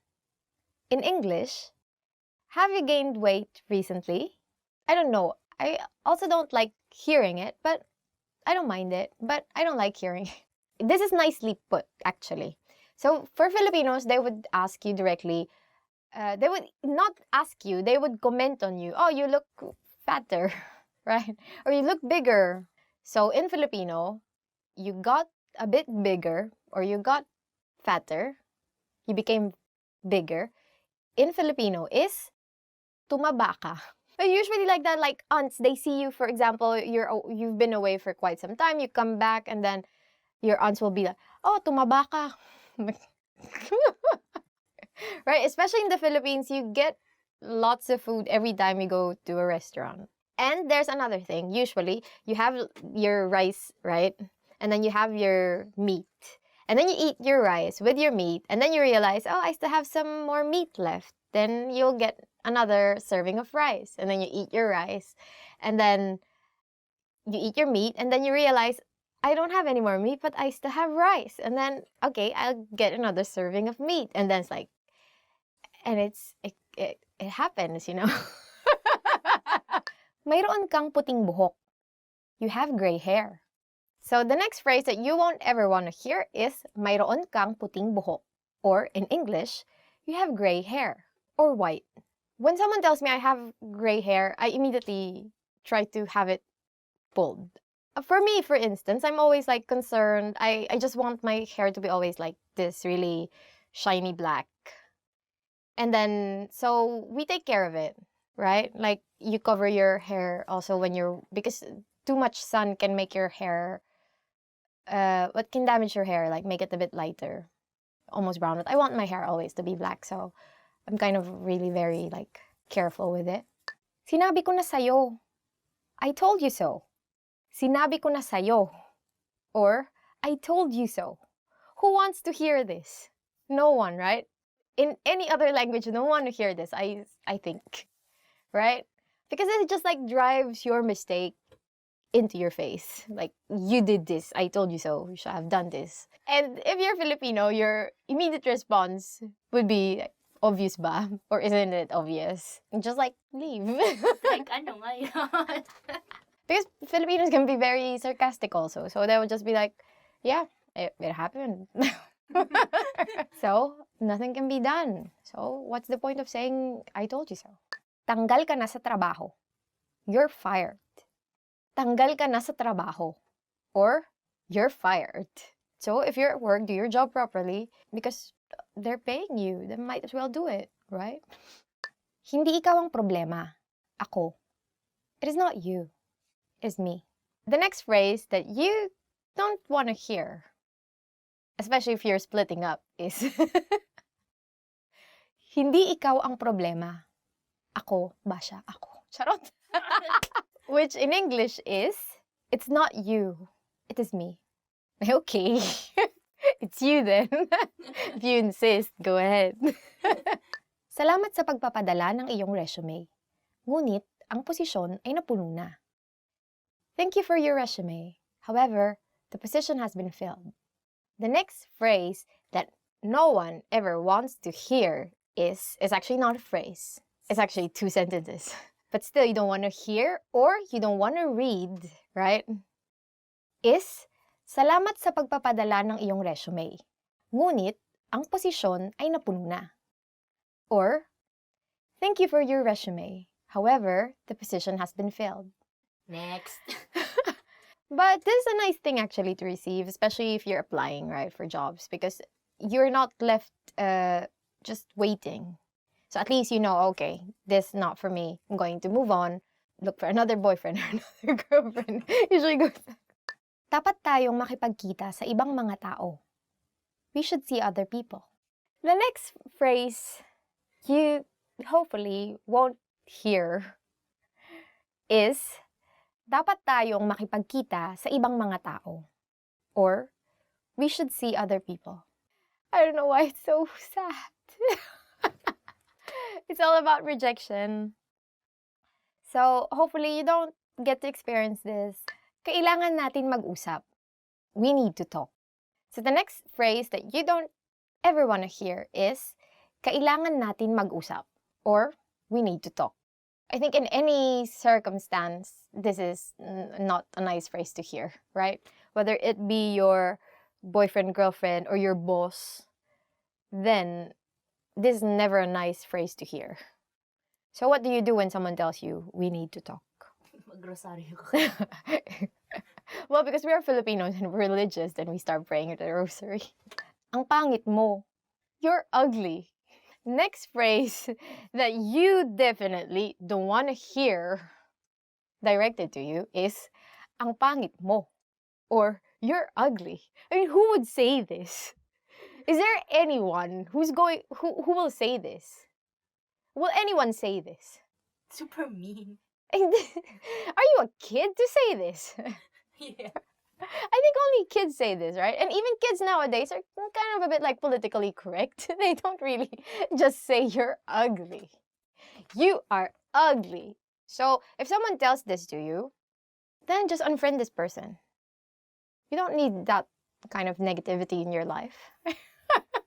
Pasensya na, nakalimutan ko. Sorry, I forgot. Pasensya na, nakalimutan ko. Which in English is, sorry, I forgot. This is very useful actually, but if it's directed to you, and for instance, the thing that was forgotten is very important, then you don't want to hear this. Say, your boyfriend to buy bread on his way home, right? And he forgot. So you don't have breakfast. So, can you eat, sorry, I forgot? So you just break his face. So that's it for this lesson. Hope you learned phrases that you don't want to hear. Don't try using those phrases because otherwise you will also hear more phrases that you don't want to hear. Don't ever want to hear. So are there any other phrase that has been said to you that you realize you don't like? If there are, please don't forget to comment them down below and don't forget to like and subscribe. And if you want more lessons in Filipino, go to filipinopod101.com and I'll see you in the next lesson. Bye-bye. Thank you for listening. I hope you won't have any problems with your partners. And always stay in love. Because the problem is you, not me.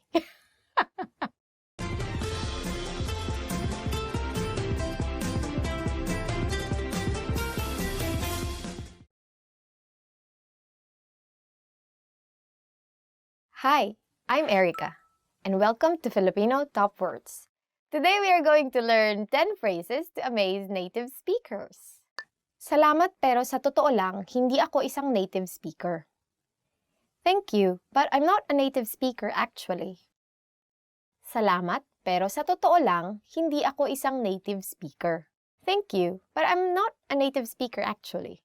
If you start learning now, you'll be one of those few foreigners who can amaze Filipinos.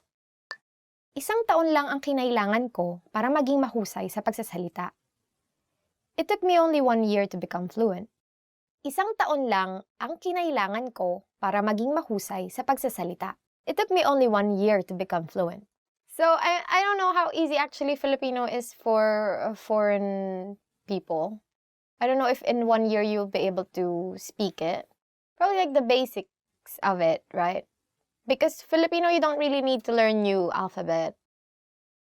And also, some of the words are in Spanish. So if you kind of know Spanish, then you would most probably understand some of the words. But for you to be able to speak 1 year, I think is fine.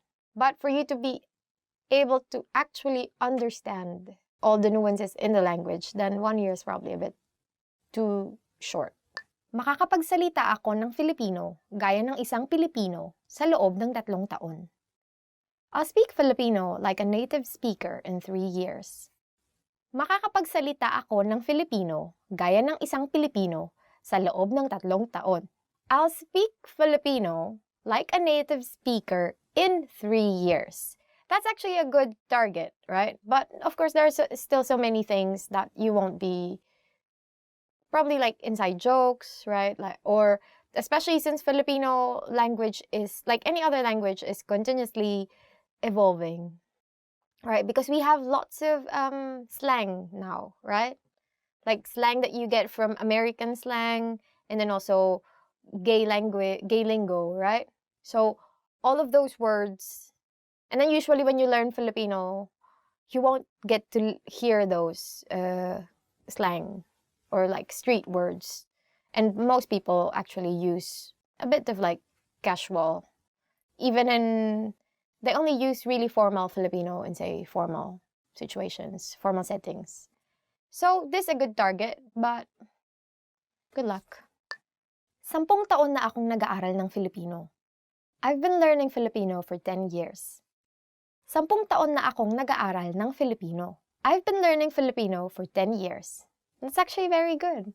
I mean, for me, for us, like English, we take so many years and still there's some things that you cannot understand. So for instance, we learn English, like standard English, right? And then you talk to, say, an American or to a British person.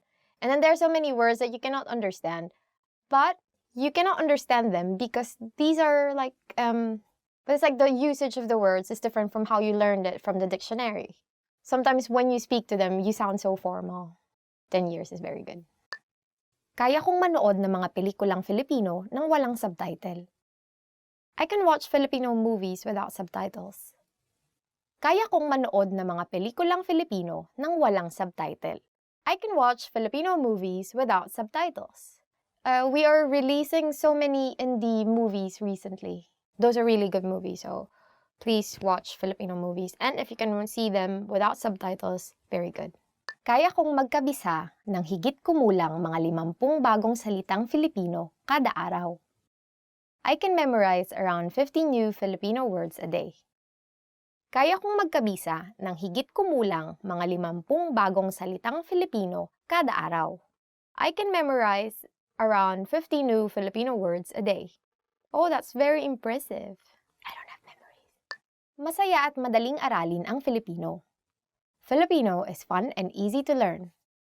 Masaya at madaling aralin ang Filipino. Filipino is fun and easy to learn. Yeah, which actually it is, right? I think it's easier compared to, say, Japanese or Chinese. Because as I've said, first, Filipino, you don't need to learn new alphabet, which immediately makes it easy, right? Because learning a new alphabet is very hard, right? I mean, if you say, for example, walk in the streets and then you can read the signs, that's already something. Because, say, you go to Japan, then you see all the signs, and you cannot read kanji, or hiragana, or katakana, right? Then you cannot, it's like as if you're lost. But at least with Filipino, then you can immediately read the signs. And then the next thing is, you learn the words. Naintindihan ko ang lahat ng sinabi mo. I completely understood everything you said. Naintindihan ko ang lahat ng sinabi mo. I completely understood everything you said. Yeah, so when someone tells you this, then they're amazed.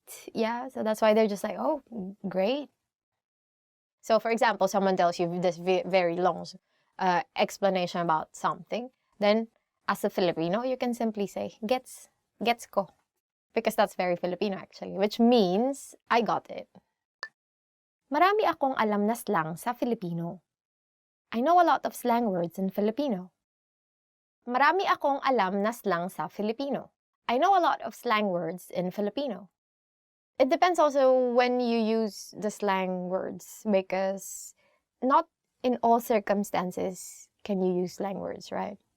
Especially if you're just meeting someone for the first time, then you would want to be a bit more formal. Then becoming too formal is not natural. It can be seen as sarcastic even. Actually, I think the key to being thought of as fluent is like getting this balance of being like casual, natural, and also a bit like more formal, right? I think so. Nakakabasa na ako ng nobela sa Filipino. I can now read a novel in Filipino. Nakakabasa na ako ng nobela sa Filipino.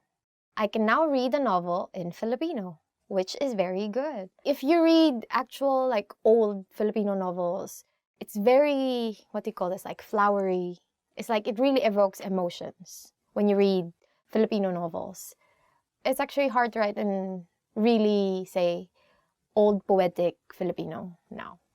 So that's it for today's Filipino top words. What sentence would you say to amaze us? But actually, we're easily amazed, so don't hesitate to write anything down below or comment, because you might comment negative things, right? Okay. If you like this video, don't forget to like and subscribe. And if you want to see other videos like this, then head on to filipinopod101.com. See you in the next lesson. Naintindihan ko ang lahat ng sinabi mo. Marami akong alam. Inay, ito na po ang inyong pansit. Na binili ko sa kanto. Inay, wag mo akong iwan, inay.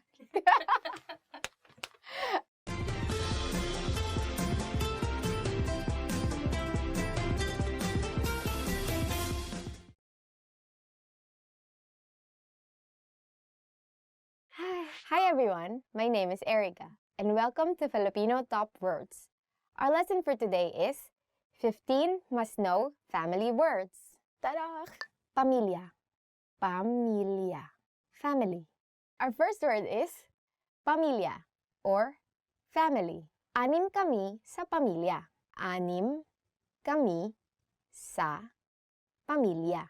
There are 6 people in my family. So in the Philippines, as usual, it's like when you ask people how many they are in their family, some would ask, oh, do we include all the extended members, the members of the extended family, or just the nuclear? Because there are cases when people live with with the members of the extended family, right? That makes for a really big family. Tatay, tatay, father, tatay, or father. Hindi nagagalit ang tatay ko. Hindi nagagalit ang tatay ko. In English, my father never gets angry. So my dad, he also doesn't get angry much. It's kind of weird because he's always like this mid-state between angry and not angry. But I remember when we were young, my sister doesn't really want to study well. She doesn't like take notes in school, and she's always in the toilet when there's like an important announcement by the teacher. I don't know why, how she can time that.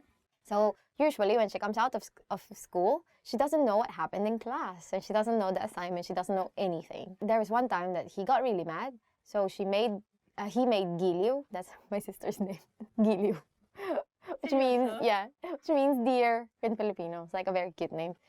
He was so mad, he made her kneel on what do you call this? Mongo beans, mongo seeds, right? Hello, giliw. Asawa. Asawa.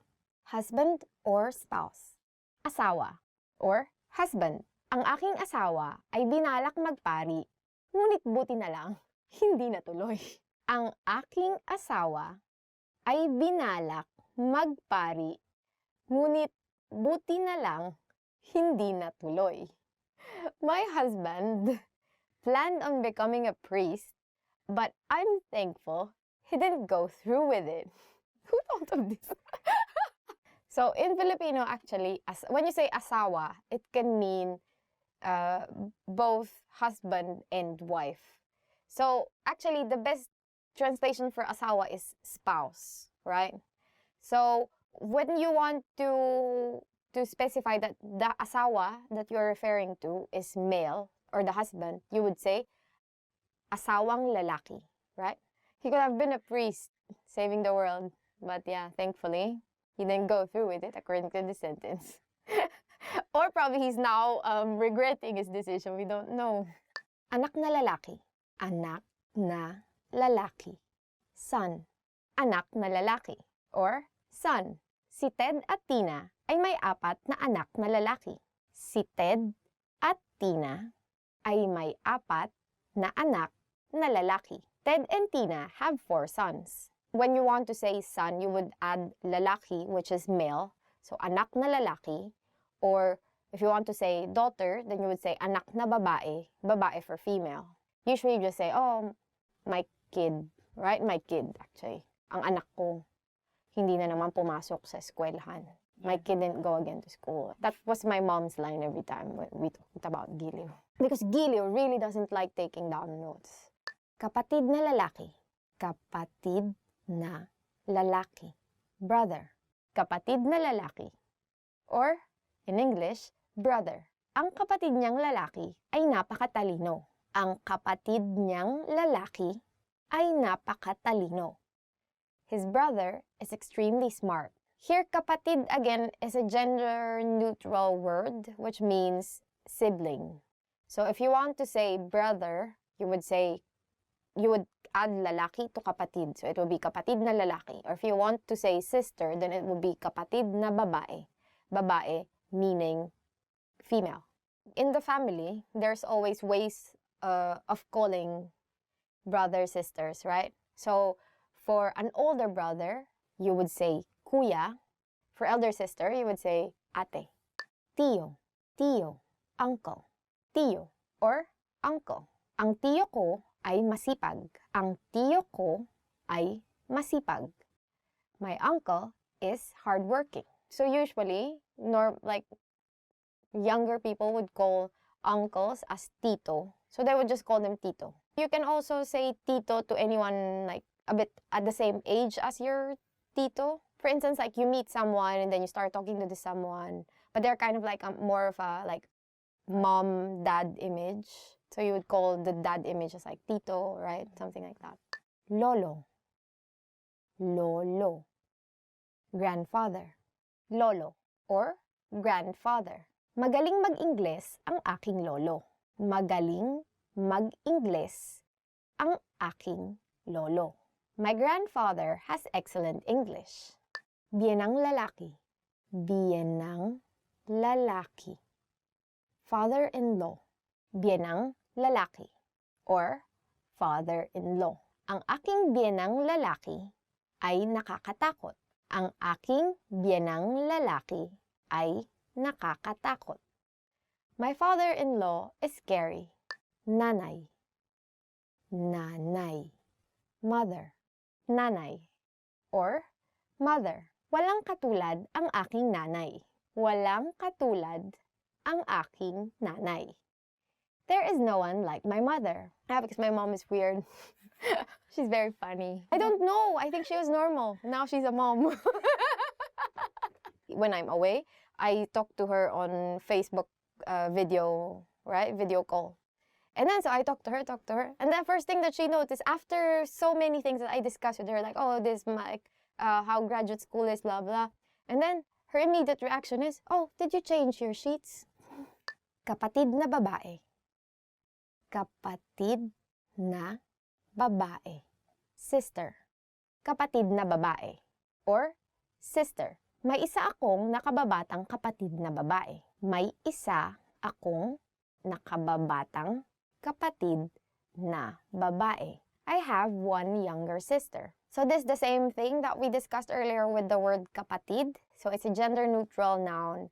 And you can add lalaki or babae for male, female respectively to make it into a gendered noun. So for kapatid na babae, to mean sister, you added babae, which is female. Asawa. Asawa. Wife or spouse. Asawa or wife or spouse.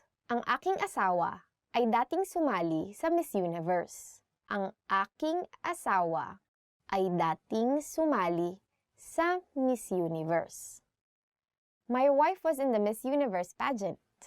Wow, lucky you. And this is again what we were discussing earlier about the word asawa, which literally means spouse. So if you want to put a gender on asawa, you would say asawang babae for wife or asawang lalaki for husband. So because of the context, then you can tell that the speaker is referring to a female spouse, right? Biyenang babae. Biyenang babae. Mother-in-law. Biyenang babae. Or mother-in-law. Ang aking biyenang babae ay napakabait. Ang aking biyenang babae ay napakabait. My mother-in-law is very kind. Oh, very lucky. You have a very scary father-in-law and a very kind mother-in-law. And we forgot to say something about biyenan, because biyenan again is a gender-neutral word. So biyenan just means in-laws, right? When you want to emphasize that you're referring to the mother-in-law, then you would add again the word for female, which is babae. So you would say biyenang babae. And then for males, you would say biyenang lalaki. Lola. Lola. Grandmother. Lola. Or grandmother. Hindi na ako namumukhaan ng aking lola. Hindi na ako namumukhaan ng aking lola. My grandmother can no longer recognize me. Oh, this is pretty sad. Katuwang. Katuwang. Partner. Katuwang or partner. Ang katuwang sa buhay ang iyong kasama sa hirap at ginhawa. Ang katuwang sa buhay ang iyong kasama sa hirap at ginhawa. Your partner in life is your companion through thick and thin. When you're thin and then when you become thick, that's what it means. Tia. Tia. Aunt. Tia or aunt. Mapagbigay ang aking tiya. Mapagbigay ang aking tiya. My aunt is generous or tita, right? Now, being a tita is kind of like a frame of mind, right? You're lazy, you just want nice things, you just want to drink tea, you just want to relax, be experience not be, not be sweaty. If you're a tita, you're in everyone's business. Aside from all those things that I said. So imagine, you always would have titas that ask you, why aren't you still married, right? There are always those titas. They just have so much time, right? Okay, guys, that's it for this lesson. Hope you learned something new. Don't become a tita yet. Who is your favorite member of your family? How many are you and your family? And don't forget to like, subscribe to the channel, and visit FilipinoPod101.com to learn more Filipino. Hanggang sa muli!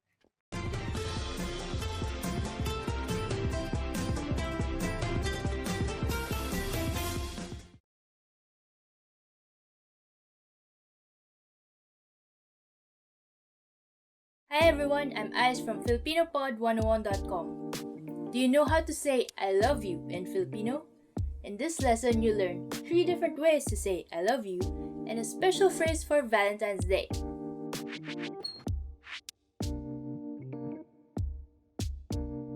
Let's start with the most common phrase. Mahal kita. Mahal kita. I love you. This phrase is direct. You should use it only when confessing your love.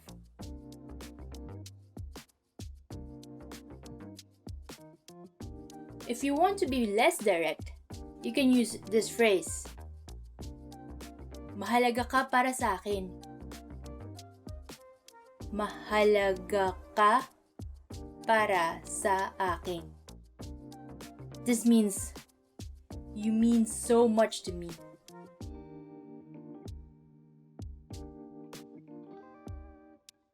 Now, if you want to be more romantic in expressing your love for someone, here's a phrase for you.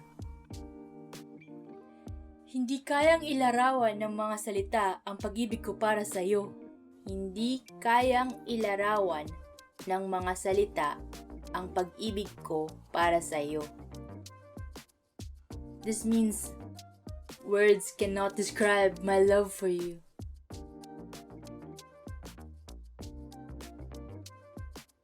Now you know 3 different ways to say I love you in Filipino. And here's one more. What if you want to spend Valentine's Day with someone special?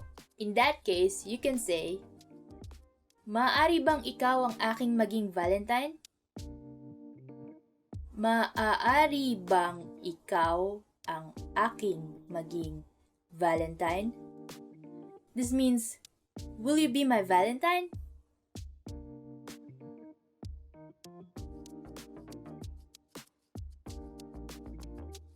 Okay, let's wrap up this lesson by recapping what you've learned.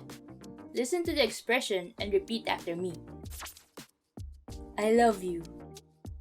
Mahal kita.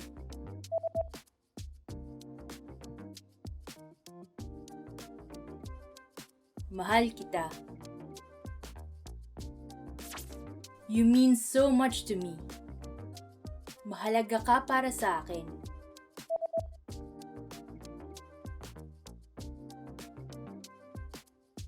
Mahalaga ka para sa akin.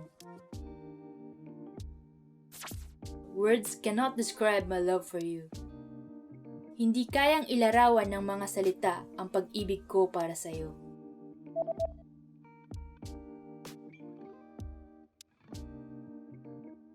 Hindi kayang ilarawan ng mga salita ang pag-ibig ko para sa iyo. Will you be my Valentine? Maaari bang ikaw ang aking maging Valentine?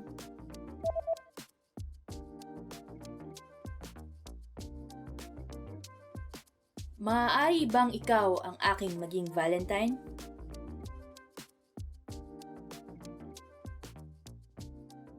Well done! Here's a fun fact. Do you know about the Filipino courting tradition called harana? Harana is the tradition of serenading the person you're trying to woo from outside their house. It takes a lot of courage, but don't worry, you can have your friends back you up and play the guitar for you. You just learned 3 different ways to say I love you in Filipino, and 1 special phrase for Valentine's Day. Also, don't forget to download your free cheat sheet on how to be a good lover in the Philippines, including words for romance, compliments, and pickup lines. Check out the description below and go to FilipinoPod101.com now. I'll see you next time. Paalam!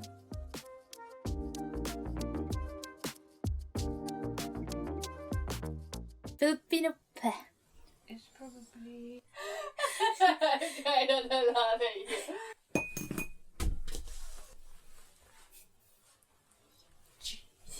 And here's one more. Well done. Rare, medium rare. Mama, you gotta be quiet. Shh.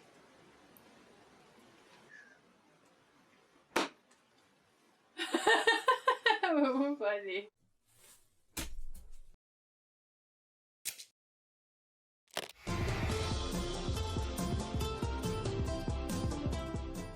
Kamusta kayo? Ako si Erica. Hi everybody, I'm Erica. Welcome to FilipinoPod101.com's Filipino sa 3 minuto. The fastest, easiest, and most fun way to learn Filipino. In the previous lessons, we learned how to count in Filipino. I hope you spent some time practicing the numbers because they will come in handy today. We're going to learn how to go shopping in the Philippines. Before we go, you need to know how to say, how much is this? Magkano ito? Magkano ito? Are you ready to go shopping in the Philippines? Let's go! You see something you like and want to ask the shop clerk how much it costs. First, you might want to say either ate, older sister, or kuya, older brother. It's common in the Philippines to call a sales clerk ate or kuya to show respect to them. Ate, magkano ito? Kuya, magkano ito? Magkano means how much, and ito means this. To be more polite, you just add po to the phrase. Ate, magkano po ito? Kuya, magkano po ito? If you want to be more specific when asking, how much is this, and refer to a certain type of object, we need to add the connector ng to ito, and then the object that you want to buy. For example, a hat is sombrero. Ate, magkano po itong sombrero? Or, Kuya, magkano po itong sombrero? How much is this hat? Ate, magkano po itong sombrero? Kuya, magkano po itong sombrero? The shopkeeper will usually answer by simply saying the price. 100 piso po. Or even the price without the peso. 100 po. You might also hear them use the word lang, meaning only, or just, to imply that the price is cheap. For example, 100 piso lang po. 100 lang po. What is 100? I'm not telling you. Okay, it's 100. The hat costs 100 pesos. Now it's time for Erica's tips. It is common to haggle in Philippine bargain markets, so when buying, don't forget to say, may bawas pa po, meaning, is there a discount? Just remember, it's easier to get discounts if you're polite, so don't forget those pos. Happy shopping! At this point, can you count pesos in Filipino? We are going to learn how to do this and much more in the next lesson. I'll see you in the next Filipino sa 3 minuto lesson. Hanggang sa muli! Hi everybody, I'm Erica from FilipinoPod101.com. Do you know how to say bye in Filipino? In this lesson, you learn 3 parting expressions in Filipino.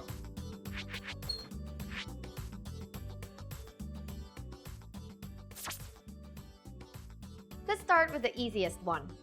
Paalam. Pa-a-lam. This means goodbye in Filipino. You can use this expression on any occasion with anyone.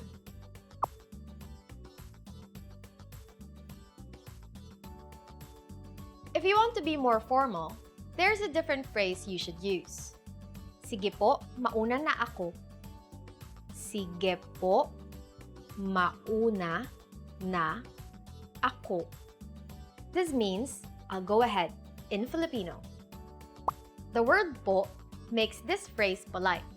Use this expression with people older than you.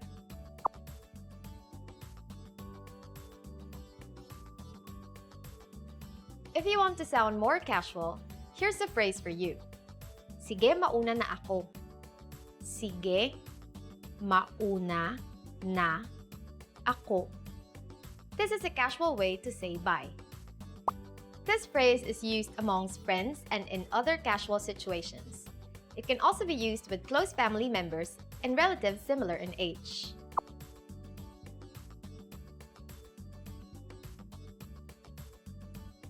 Let's wrap up this lesson by recapping what you've learned. Listen to the expressions and repeat after me. Goodbye. Paalam.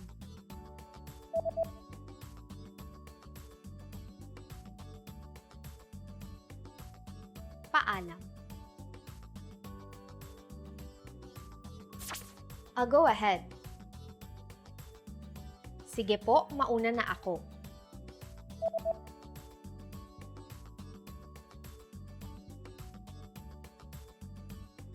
Sige po, mauna na ako.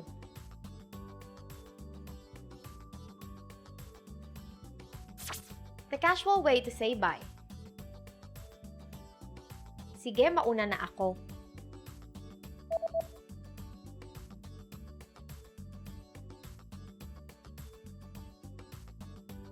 Sige, mauna na ako.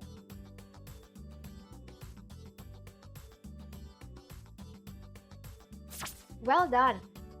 Here's a fun fact. In a daily conversation, you will hear the casual phrase, sige, mauna na ako, more often than other expressions. So remember both paalam and sige, mauna na ako when talking with your friends. You just learned how to say bye in 3 different ways in Filipino. And don't forget, you can learn Filipino twice as fast with your free PDF lessons. Just click on the link in the description to download them. See you soon! Paalam!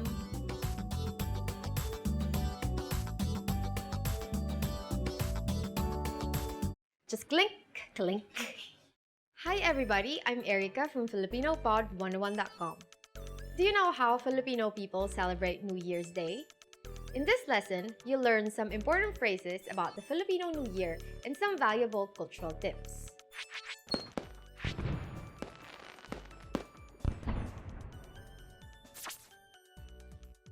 In Filipino, New Year's Day is called Araw ng Bagong Taon.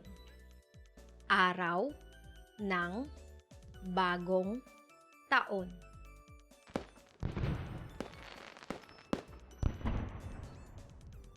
On Araw ng Bagong Taon, Filipino people greet each other by saying, Manigong Bagong Taon. Manigong Bagong Taon. This means Happy New Year. When you meet someone for the first time in the new year, be sure to greet them with this phrase.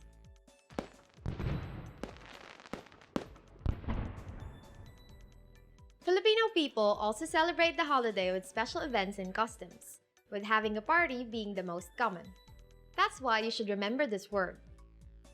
Handaan. Handaan. This means party.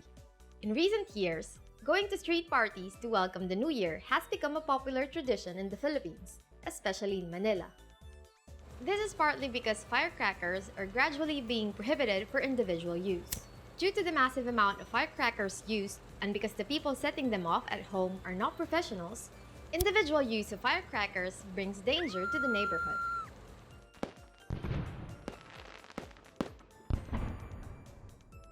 On this special day, Filipino people have Medianoche. Medianoche. This is a feast shared by the family to welcome the new year. Every type of food served is laced with an underlying meaning and is believed to bring luck and prosperity for the new year. Some of the food prepared during the party include a dozen circular fruits believed to bring prosperity. Biko, which is a kind of sweetened sticky rice, is made in order to make our luck stick around. Pansit, a type of noodle, is made for longevity.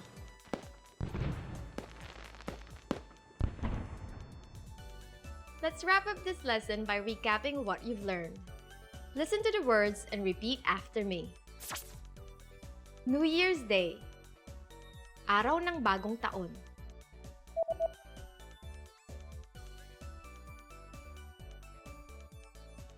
Araw ng bagong taon.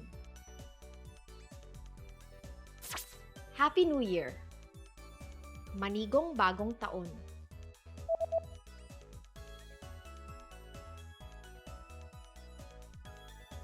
Manigong bagong taon. Party. Handaan.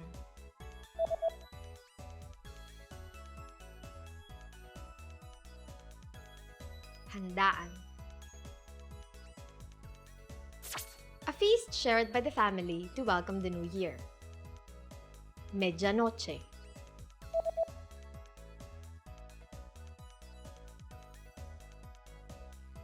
Medianoche.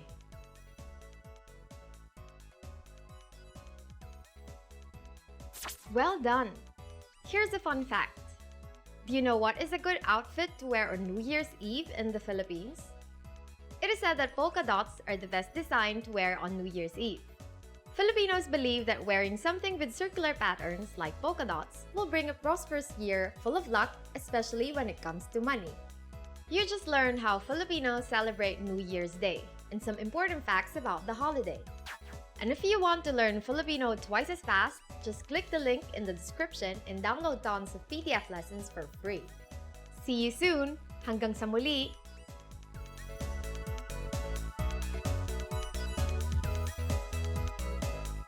Gradual ilong.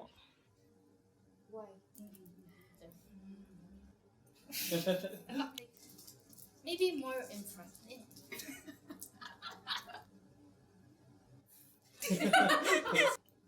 Can you go get closer? Yes.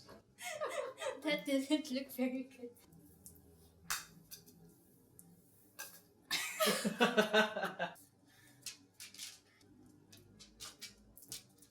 I like that. It doesn't want to go. But not smiling, right? Yeah, like right there is the sweet spot. You don't look like you're eating it. This is really hard job actually.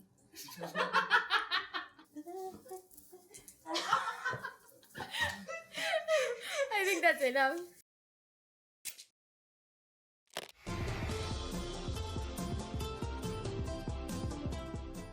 Kamusta kayo? Ako si Erica. Hi everybody, I'm Erica. Welcome to FilipinoPod101.com's Filipino sa 3 minuto. The fastest, easiest, and most fun way to learn Filipino.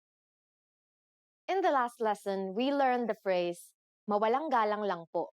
Nagsasalita po ba kayo ng Ingles? Excuse me, do you speak English? We mentioned the phrase, mawalang galang lang po, which means, excuse me, in formal Filipino. In this lesson, we're going to learn how to use this and other words when apologizing in Filipino. We can use mawalang galang lang po when we need to stop someone to ask a question. It literally means just to be rude, but is used to mean excuse me. For example, mawalang galang lang po, nasaan po ang palengke? Excuse me, where is the market? Mawalang galang lang po, nasaan po ang palengke? There is another phrase we use to mean excuse me, and that is paumanhin po. However, paumanhin po is used when you have bothered someone and could also mean I'm sorry. Paumanhin po. We use mawalang galang lang po and paumanhin po exclusively for formal situations. For informal situations, Filipinos usually just say, excuse me. But if there is something you really want to apologize for, it might be better to use a different phrase. That phrase is, patawarin mo ako. It means, please forgive me, and is used in informal situations. Patawarin mo ako. In formal situations, we say, patawarin niyo po ako. Patawarin niyo po ako. Here we added po and turned the second person pronoun into plural. Another common phrase Filipinos use for apologizing is, Pasensya na po kayo. Pasensya na po kayo. This phrase is usually heard from shopkeepers when apologizing to customers. It can be translated as, please be patient with us. Now it's time for Erica's tips. In the Philippines, it is normal to simply say, excuse me, or I'm sorry, since English is commonly used in conversation. You could also add po to these phrases to make them sound a bit more formal and sincere. Excuse me po, or excuse po, I'm sorry po, or sorry po. Are you able to count in Filipino? In the next lesson, we will learn the numbers in Filipino from 1 to 19. I'll be waiting for you in our next Filipino sa 3 minuto lesson. Hanggang sa muli!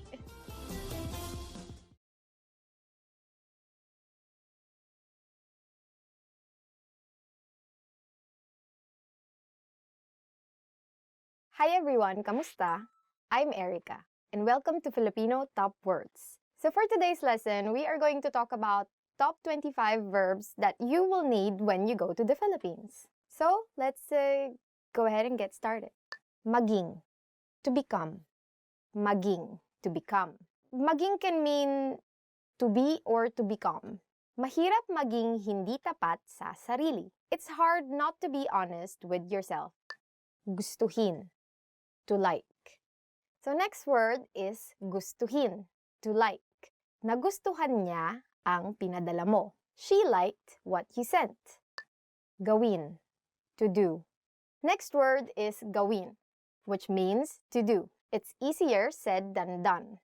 In Filipino, we say, mas madaling sabihin kaysa gawin. And your mom will always use this because your mom always has many things that she wants you to do. Sabihin, to say. So our next verb is sabihin. In English, it can mean either to say or to tell.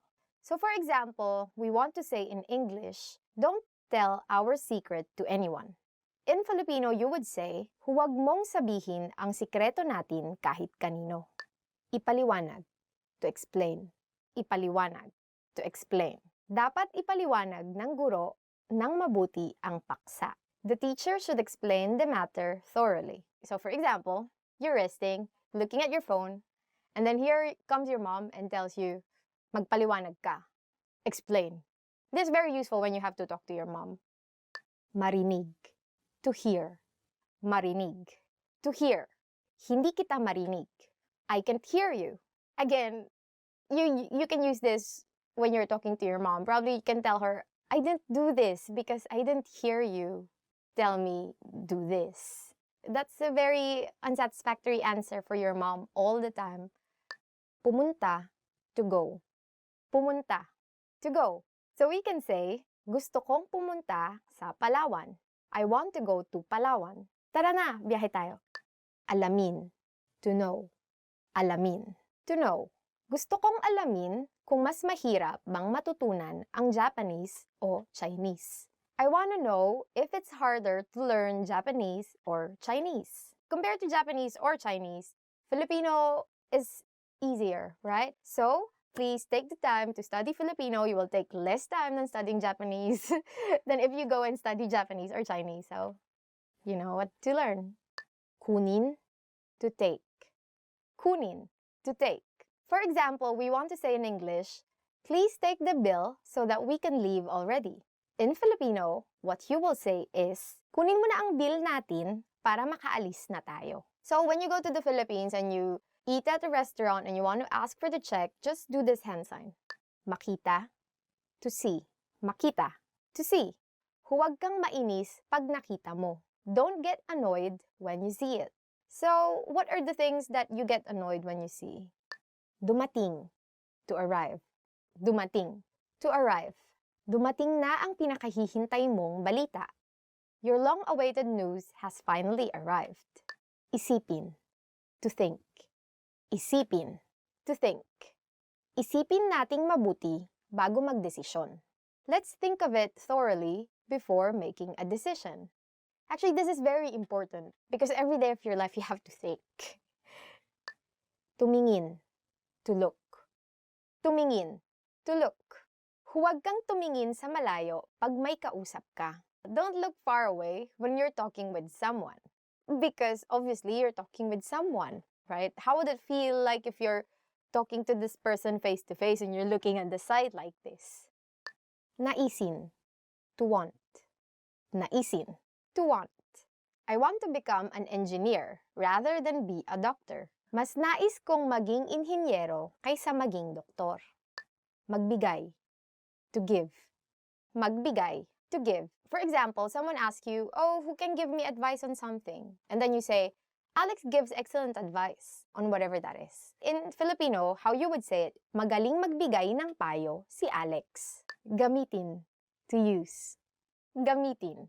To use. So for example, I don't know where you can use actually you can use gamitin a lot. For example, let's use it in a proper sentence. Hindi natin pwedeng gamitin ang may nakasulat na bawal gamitin. So, in English, we can say, we can't use the ones which are marked don't use.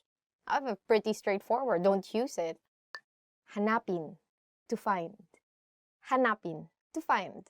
You're asking your mom, where is this thing that I'm looking for? So she says, Pina, find it in the second drawer. In Filipino, it means, hanapin mo sa ikalawang drawer. Usually, your mom will call you Pina, according to her, if you don't use your eyes to look for things. It's actually very useful. So, just remember that if you are going to look for something, don't ask your mom because you don't know what kind of fate will befall you. You might be a pineapple at the end. Lumabas, to go out. Lumabas, or to go out. So, you want to ask permission from your parents before you go out. How do we say it in Filipino? Magpaalam ka muna sa iyong mga magulang bago ka lumabas. Ask permission from your parents before you go out. Someday, kids, you will be parents too. Magtanong, to ask. Magtanong, to ask. So, for example, you have a new office mate and you want to tell your office mate, huwag kang mahiyang magtanong kapag hindi mo alam ang sagot. In English, what you just said means, don't hesitate to ask if you don't know the answer. Magtrabaho, to work. The next verb is magtrabaho, or to work. So, for example, you want to say, as much as possible, I don't want to work overtime. In Filipino, you can tell your boss, ayaw kong magtrabaho ng overtime hanggat maaari. Mag, it's the way you conjugate verbs, but it's in Filipino. And then trabaho comes from the Spanish word trabajo. Pumasok, to enter. Pumasok, to enter. For example, you went to a club and you have a friend who looks 18, actually, who looks younger than 18, like a high school student. So you can tell this friend, you are not allowed to enter the club if you're under 18 years old. Or in Filipino, bawal pumasok sa club ang mas bata sa 18 taong gulang. Maramdaman, to feel. So next verb is maramdaman, or to feel. For example, you really are irritated with a person and you don't want the person to feel that you're irritated with him or her. So if you want to say in English, I don't want her to feel that I'm frustrated, then you would say in Filipino, ayaw kong maramdaman niya ang inis ko sa kanya. But I think you have to approach her and tell her that you are frustrated. So go ahead and tell her. Subukan, to try.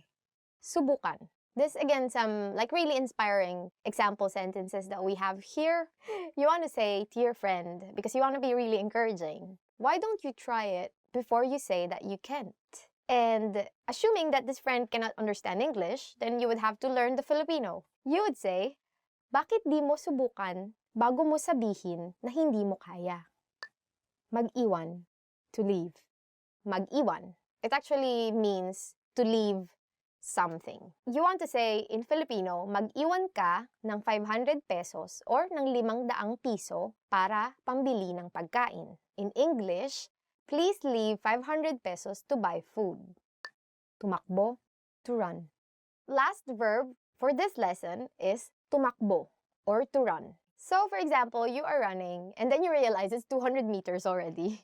So you would say, it's tiring to run more than 200 meters. And in Filipino, if you really want to say it, you would say, Nakakapagod tumakbo ng higit sa 200 metro.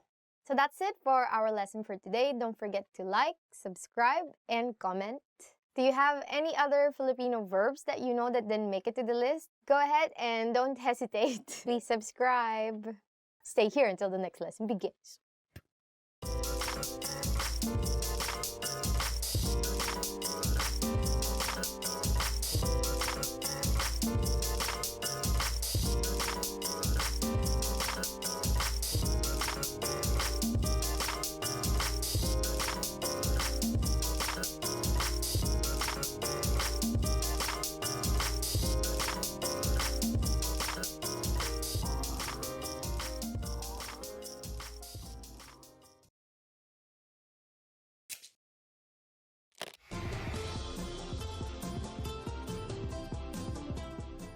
Kamusta kayo?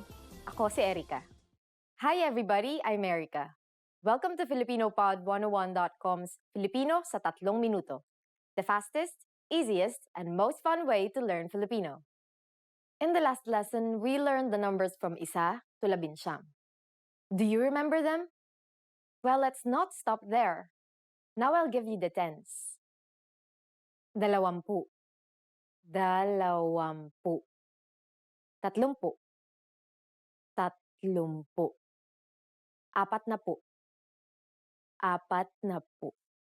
50.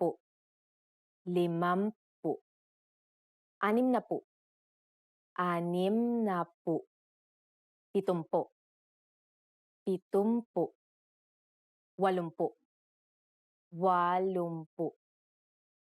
80. 90. 90.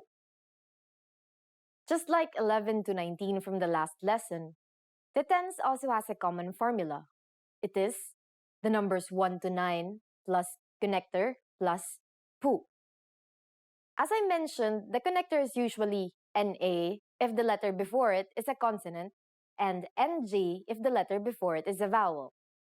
I also mentioned that if a P follows the NG connector, then it becomes an M. Now here's one more thing. If the vowel before M is an O, then that also changes and becomes a U, just like in 30, 70, and so on. Finally, one last thing to note is that for the number 10, we say 10 and not 10. Are you ready to try making compound numbers out of the numbers we've learned? I promise it's easier. How would you say 56 in Filipino? Let's take it step by step. 50 is 50. Just add and, at, in its contracted form, and then 6, anim. So it will be 56. Done. Isn't that easy? Let's try another number. For instance, 98. Take 90, 90, and add at, in its contracted form, then 8, 8. 98. Ready for more challenge? How do we say 100 in Filipino? It is 100. That is, isa, which is 1, followed by the connector NG, then daan, which is 100. Now let's try counting up to 999. For compound numbers in the hundreds, the formula is numbers 1 to 9 plus connector plus daan plus numbers 20 to 99. For example, 169 is 169. One thing to note is that daan becomes raan when the NA connector is used. For example, 492. 492. For compound numbers with 1 to 19, you have to add an at after saying the 100. For example, 401 is 400 at isa.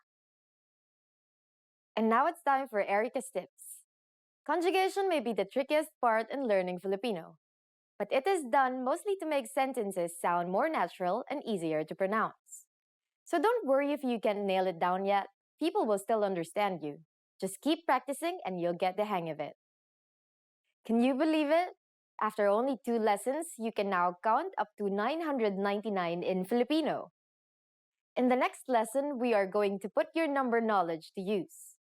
Do you have all the skills you need to go shopping in the Philippines? Let's learn it together in the next Filipino sa 3 minuto lesson. Hanggang sa muli! Hi everyone, I'm Erica and welcome to Filipino Top Words. Our lesson for today is the 10 questions you should know in Filipino. So let's begin.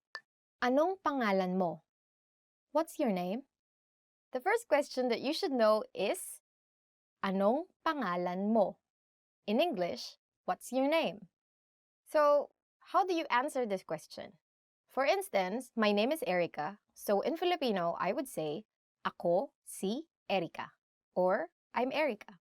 This is a very useful question when you want to get to know other people, so you better remember this. Anong pangalan mo? In English, what's your name? Kamusta? How are you? The next question that you should know is, kamusta? Or in English, how are you? How do you respond to this question? You say, mabuti naman. Ikaw? Or, I'm good. You? So this is also again another very common question that you can ask your friends just because you're friends. So you have to know how they are. Parang lagi na lang magka-sarcastic yung... Actually, the longer version is, kamusta ka? But no one really says that now. So you can just simply say, kamusta? Yeah, or even shorter, you can just say, musta. So it's very nice actually to say this to people, especially if you haven't seen them for a long time. Taga saan ka? Where are you from? So the next question that you should know is, taga saan ka? Or in English, where are you from? So how do you answer this question? If you are, say, from Manila, then you reply, taga Maynila ako, or I'm from Manila. So say you are from Lisbon, then you'd say taga Lisbon ako, or I'm from Lisbon. So this is also a very important question to know, especially if you're just meeting someone for the first time. So I don't know, just people are very interested in where you go home. Or where you're from, not really where you go home. Kailan ang iyong kaarawan? When is your birthday? Kailan ang iyong kaarawan? In English, when is your birthday? So if you want to really respond to this question in fluent Filipino, then you would say, sa ika-25 ng Disyembre ang aking kaarawan. Or in English, this translates to, my birthday is on December 25th. If it's December 25, then obviously your birthday is on Christmas. But if say August 9, then you would say, in Filipino, ika-siyam ng Agosto. But no one really says that, so you just say August 9. Just say, August 9. Ang kaarawan ko ay sa August 9. Or, my birthday is on August 9. Saan ka nakatira? Where do you live? Saan ka nakatira? Or, where do you live? So, for example, you live in Makati City, which is the business district. So, you will say, nakatira ako sa Makati, or I live in Makati. Saan ka nagtatrabaho? Where do you work? The next question that you should know is, saan ka nagtatrabaho? Or, where do you work? So, for example, you want to say that you work at Intel. Or sometimes there's call center in Intel, right? So, there are many call centers in the Philippines and many younger Filipinos work in call centers. And so you can say, nagtatrabaho ako sa Intel, or I work at Intel. And then usually the follow-up question would be, what do you do at Intel? So then you would say, I'm a call center agent, or I'm a, IT person, or I'm the CEO of Intel. Oh, wow. Ano ang phone number mo? What's your phone number? The next question that you should know is, ano ang phone number mo? Oh, we're getting really in closer territories. So, for example, you really want to be friends with this person or more than friends. Then you ask, ano ang phone number mo? Or, what's your phone number? For instance, you want to give your phone number to this person, whoever this person is. Ang number ko ay, and then your number. For instance, 0123456789. In English, my number is this. So usually people would still ask for your phone number. But usually they would say, what's your cell phone number? Saan ka nag-aral ng Filipino? Where did you learn Filipino? Saan ka nag-aral ng Filipino? In English, where did you learn Filipino? So this is very interesting and very important to be able to respond to this. When the person that you're talking to is really like amazed with your Filipino, so you better reply with, Nag-aral ako gamit ang filipinopod101.com or I studied with filipinopod101.com. So where did you learn Filipino? Mahilig ka ba sa pagkaing Pilipino? Do you like Filipino food? Mahilig ka ba sa pagkaing Pilipino? Or, do you like Filipino food? For instance, you really do. So, how do you respond to this question? You say, Oo, lalong-lalo na ang adobo, if adobo is your favorite. Or it can be kare-kare. Then you would say, Oo, lalong-lalo na ang kare-kare. In English, yes, especially kare-kare or adobo. This is very important question to know because you usually get asked this question when you say go to gatherings or parties or just like when you're staying in a Filipino friend's house, right? Their moms would usually ask you, oh, do you like Filipino food? What do you want to eat? And then they will most probably give you that food, serve you that food. They're very hospitable. Saan ang magandang pasyalan sa Pilipinas? Where is it nice to go to in the Philippines? The next question that you should know is, saan ang magandang pasyalan sa Pilipinas? In English, where is it nice to go to in the Philippines? If I'm going to give an advice now, I would say Palawan, definitely. And you would see, just type Palawan in Google, you would see really beautiful pictures. But if you want to be really specific, where exactly in Palawan, then either El Nido or Coron. So, for instance, I would say sa Coron, Palawan. Or in English, in Coron, Palawan. It's very nice actually, very cheap, and very beautiful place. So I haven't been to Coron, I've been to El Nido. I've been to El Nido, not Coron, not yet. So those are the top 10 questions that you should know.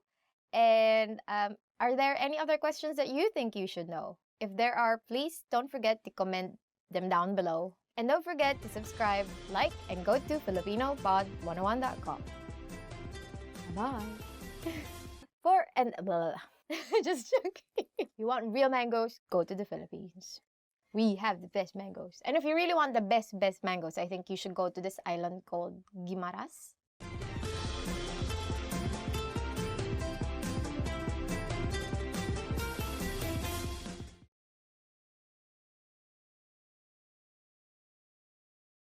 Hi everybody, I'm Erica from FilipinoPod101.com. Do you know how to say thank you in Filipino? In this lesson, you'll learn 3 different ways to say thank you and how to respond.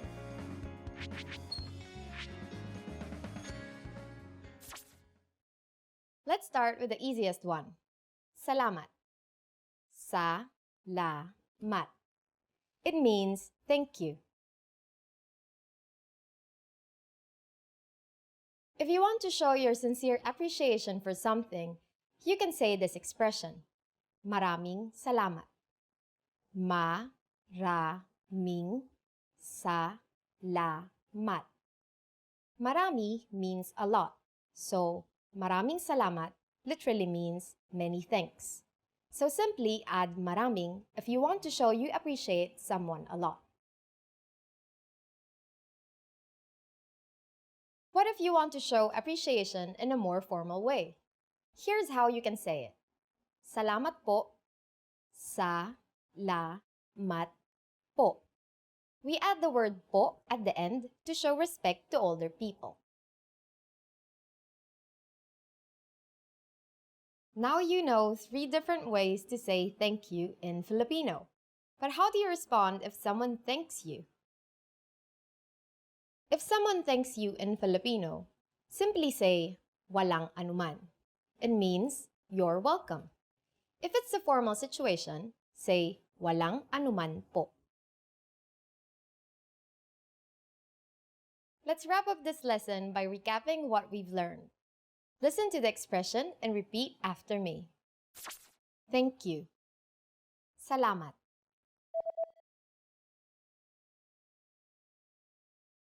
Salamat.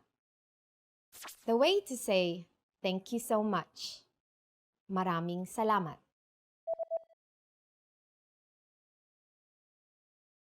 Maraming salamat.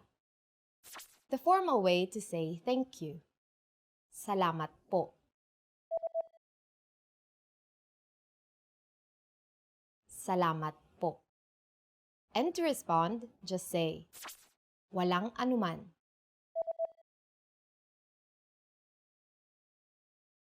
Walang anuman. Well done! Filipino has been influenced by many languages throughout history, and the phrase salamat has a connection to the Arabic phrase salam. Don't be surprised if you find similar sounding words from other languages, especially Spanish words. You just learned 3 different ways to say thank you and how to respond in Filipino. And if you really want to become fluent and speak Filipino from the very first lesson, go to filipinopod101.com. I'll see you next time. Hanggang sa muli!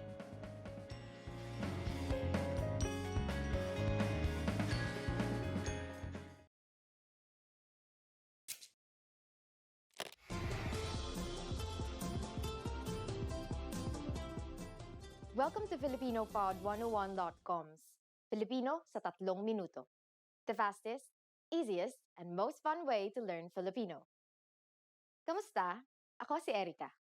Kinagagalak kong makilala ka. Hi, I'm Erica. Nice to meet you. In this series, we're going to learn basic Filipino expressions. It's super easy and it only takes 3 minutes. In this lesson, you're going to learn how to introduce yourself in Filipino. Are you ready? Here we go. Kamusta? Ako si Erica. Kinagagalak kong makilala ka. Hi, I'm Erica. It's nice to meet you. Kamusta? Ako si Erica. Kinagagalak kong makilala ka. Did you get it? Let's take it step by step. Start by saying, Kamusta? This means, how are you? But is commonly used to say, hi in Filipino. Next, say, Ako si, I am, and then your name. My name is Erica, so I'll say, Ako si Erica. Finally, say, Kinagagalak kong makilala ka. This means, it's nice to meet you. Kinagagalak kong makilala ka. Kamusta? Ako si Erica. Kinagagalak kong makilala ka. Next, we're going to learn how to introduce ourselves in formal Filipino. But first, I'll teach you 2 words that turns any Filipino sentence formal. They are po and opo. Po, opo. All Filipinos learn these 2 words when they are young because they are a must when speaking politely to those who are older. Now here's how to introduce yourself in formal Filipino. Kamusta po? Ako si Erica Reyes. Kinagagalak ko po kayong makilala. How are you? I'm Erica Reyes. It's nice to meet you. Kamusta po? Ako si Erica Reyes. Kinagagalak ko po kayong makilala. Did you notice the word po in this introduction? Let's compare it with the informal introduction we learned earlier. First, we have kamusta po instead of just kamusta. As we've said before, kamusta means how are you and has essentially the same use as hi in English. It comes from the Spanish phrase como esta. We add the word po to this to make it polite. For the next sentence, there is no need to change ako si or I am. However, saying your full name is considered more formal. In the Philippines, we say our first names first and last names last. Finally, pay attention to the ending. We went from kinagagalak kong makilala ka to kinagagalak ko po kayong makilala. Ka or you is changed to the plural pronoun kayo to make the sentence more formal. The pronoun is moved to the front of the verb, and NG is added to connect the words. Finally, we also add po to the sentence to show respect. One more time. The informal way to introduce yourself in Filipino is, Kamusta? Ako si Erica. Kinagagalak kong makilala ka. The formal way to introduce yourself is, Kamusta po? Ako si Erica Reyes. Kinagagalak ko po kayong makilala. Now it's time for Erica's tips. Have you gotten hold of saying, Kinagagalak kong makilala ka? Well, you might be surprised, but Filipinos say, Nice to meet you, more often than its Filipino counterpart. This is because many English words and phrases are used in daily conversation, since English is the second official language of the Philippines. Filipinos also shake hands during first meetings, just like in many Western cultures. But of course, if you use the proper Filipino introduction, your new Filipino friends will definitely be impressed. Do you know how to say thank you in Filipino? How about you're welcome? Watch the next Filipino sa 3 minuto lesson to find out. See you next time. Hanggang sa muli.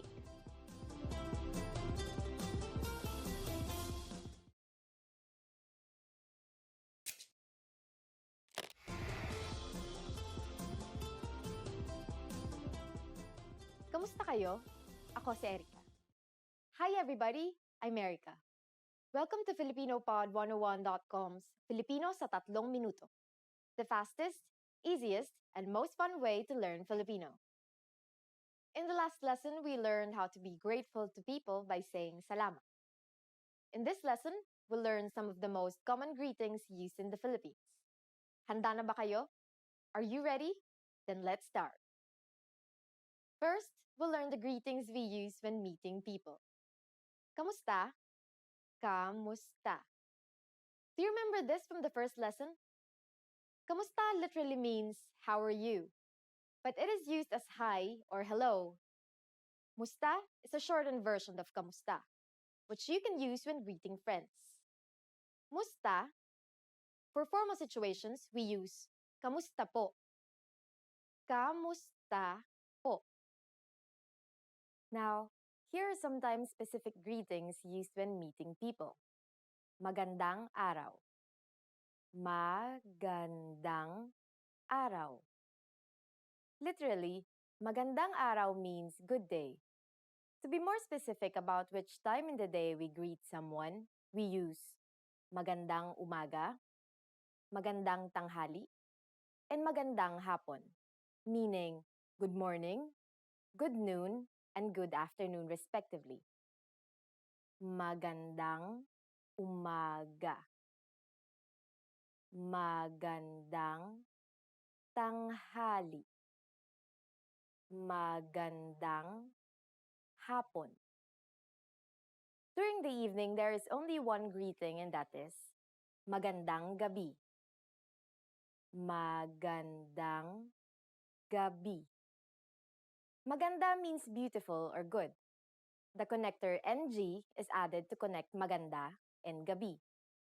In formal situations, you just need to add po to the Filipino greetings I've already mentioned. Magandang araw po, magandang umaga po, magandang tanghali po, magandang hapon po, magandang gabi po. Are you ready for more? Next are some greetings we use when leaving. To say goodbye in Filipino, we say paalam. Paalam. We also have sige, mauna na ako. Literally, all right, I'll go ahead. And is a more casual way of saying goodbye. Sige, mauna na ako.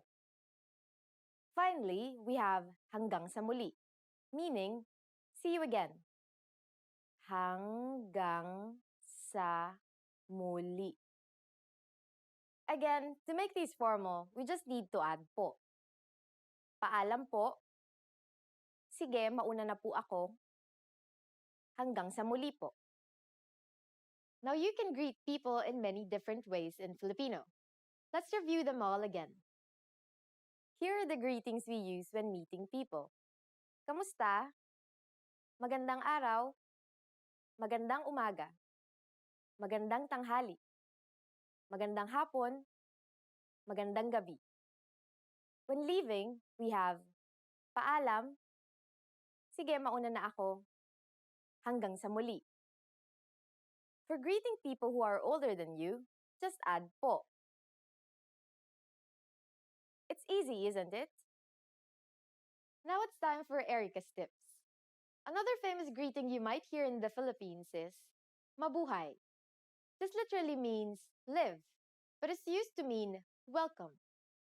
It is used in formal situations like when welcoming an audience during events, or when welcoming people into the country, but not necessarily when welcoming guests to your home. During the next lesson, we'll learn the meaning of the phrase, nagsasalita ka ba ng Ingles? Do you already know it? I'll be waiting to talk about it with you in our next Filipino sa 3 minuto lesson. Hanggang sa muli!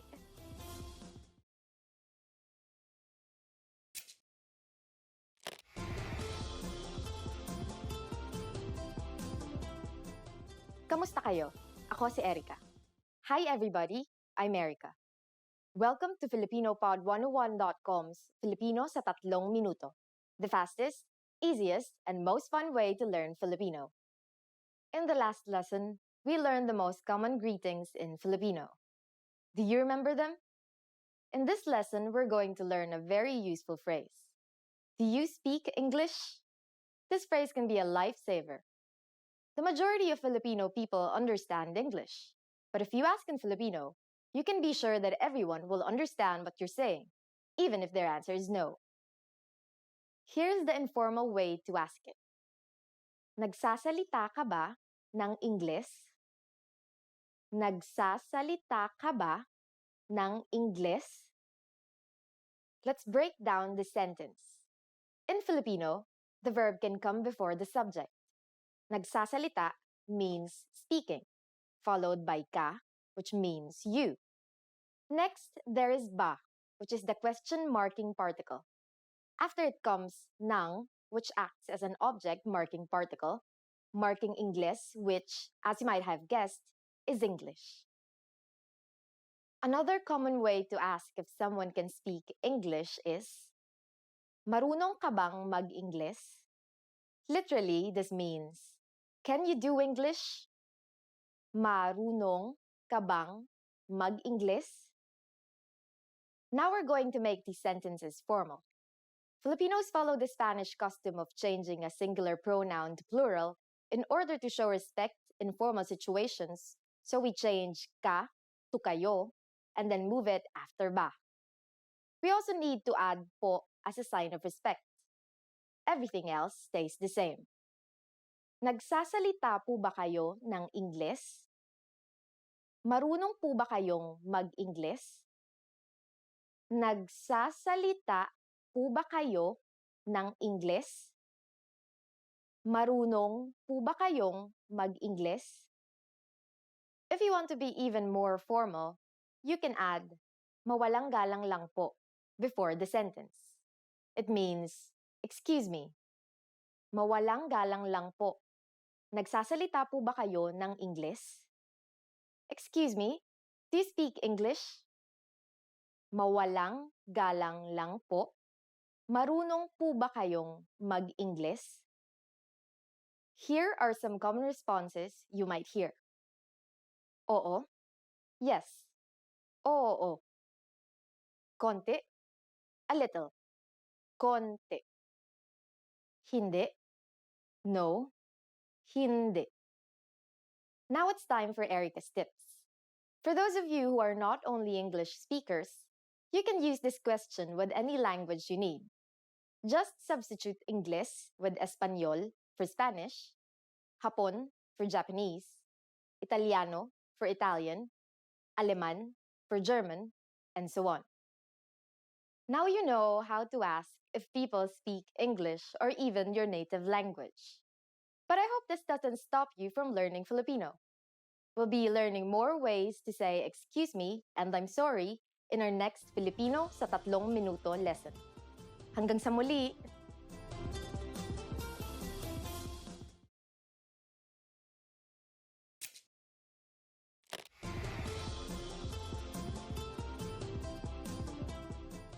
Kamusta kayo?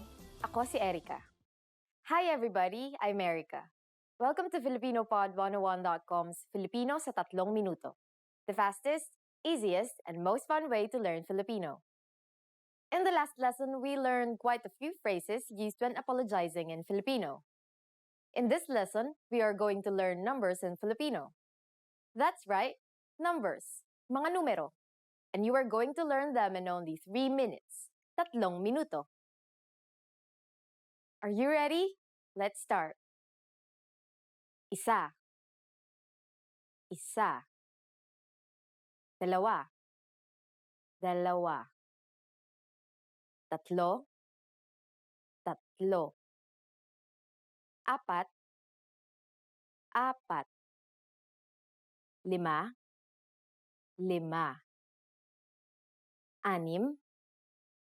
Anim. Pito. Pito. Walo. Walo. Siyam. Siyam.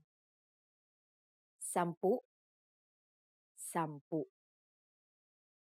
Okay, now repeat after me. I'll say the numbers and give you time to repeat each one. Isa. Dalawa. Tatlo. Apat. Lima. Anim. Pito. Walo. Siyam. Sampu. Great job! Try to remember these numbers by heart because you'll see them again in bigger numbers. Do you know what is before isa? Here's a clue. It's almost the same as in English. It's zero. Zero. Now let's continue from 11. Labing isa. Labing isa. Labindalawa. Labindalawa. Labintatlo. Labintatlo. Labing apat. Labing apat. Labinlima. Labinlima. Labing anim. Labing anim. Labimpito. Labimpito. Labing walo. Labing walo. Labinsyam. Labinsyam. These numbers may seem longer and harder to remember, but they basically follow a simple rule, which is labi plus connector plus the numbers 1 to 9. In Filipino, the connector is usually NA if the letter before it is a consonant, and NG if the letter before it is a vowel. In this case, since labi ends with I, then we'll be using the NG connector. However, NG sometimes changes its form depending on the letter that follows it. For the letters D, L, R, S, and T, the G from NG is dropped to make it easier to pronounce. Labindalawa, labintatlo, labinlima, and labinsyam. If a P follows the NG connector, the NG becomes an M, just like in labimpito. Now it's time for Erica's tips. Filipinos don't exclusively use the Filipino way of counting. As I've said before, English is commonly used in the Philippines, so it is very common for us to count in English as well. But that's not all. Sometimes, we even use the Spanish way of counting, especially when telling the time. Now you know how to count up to labinsyam. But why stop there? Next time, we'll learn more about numbers. Do you know the Filipino word for 100? Find out in the next Filipino sa 3 minuto lesson. Hanggang sa muli!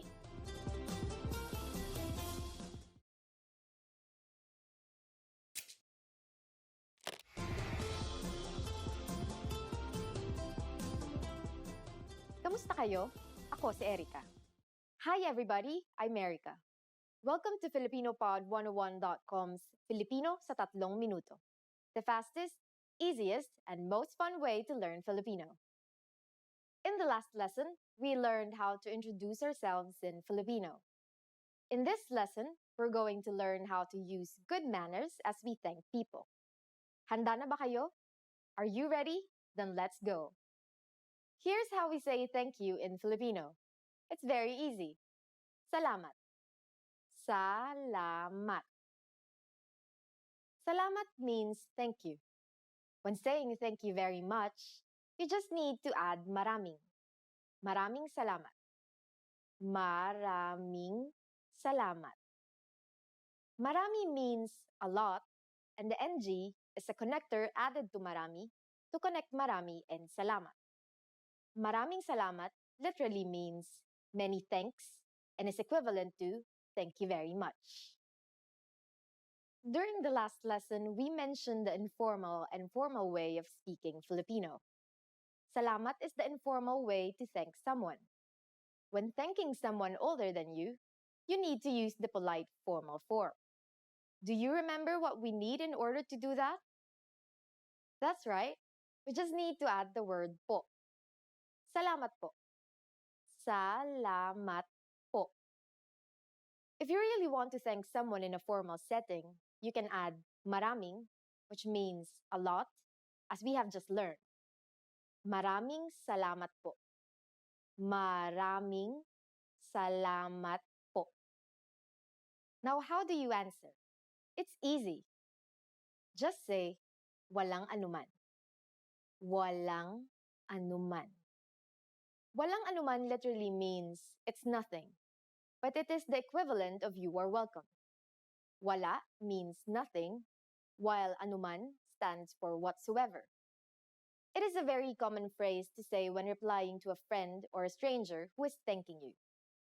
To make it formal and more polite, just add po. Walang anuman po. Walang anuman po. So when someone says salamat or maraming salamat po to you, you can simply reply with walang anuman or walang anuman po. Yes, it's that easy. Now it's time for Erica's tips. The word salamat is said to have been of Semitic origin. It sounds similar to the Arabic salam and the Hebrew shalom, meaning peace. Filipino has been influenced by many languages throughout history, so don't be surprised if you find similar sounding words from other languages, most especially Spanish words. Do you know that Filipinos have a specific greeting during the noontime? In our next Filipino sa 3 minuto lesson, you learn this and other greetings in Filipino. See you next time. Hanggang sa muli. Want to speed up your language learning? Take your very first lesson with us. You'll start speaking in minutes and master real conversations. Sign up for your free lifetime account. Just click the link in the description. Expand your vocabulary with our Core 2000 Words ebook. It's free and packed with essential expressions that you'll use on a daily basis. Start building your vocabulary today. Click the link in the description below to download your free Filipino ebook before it's gone.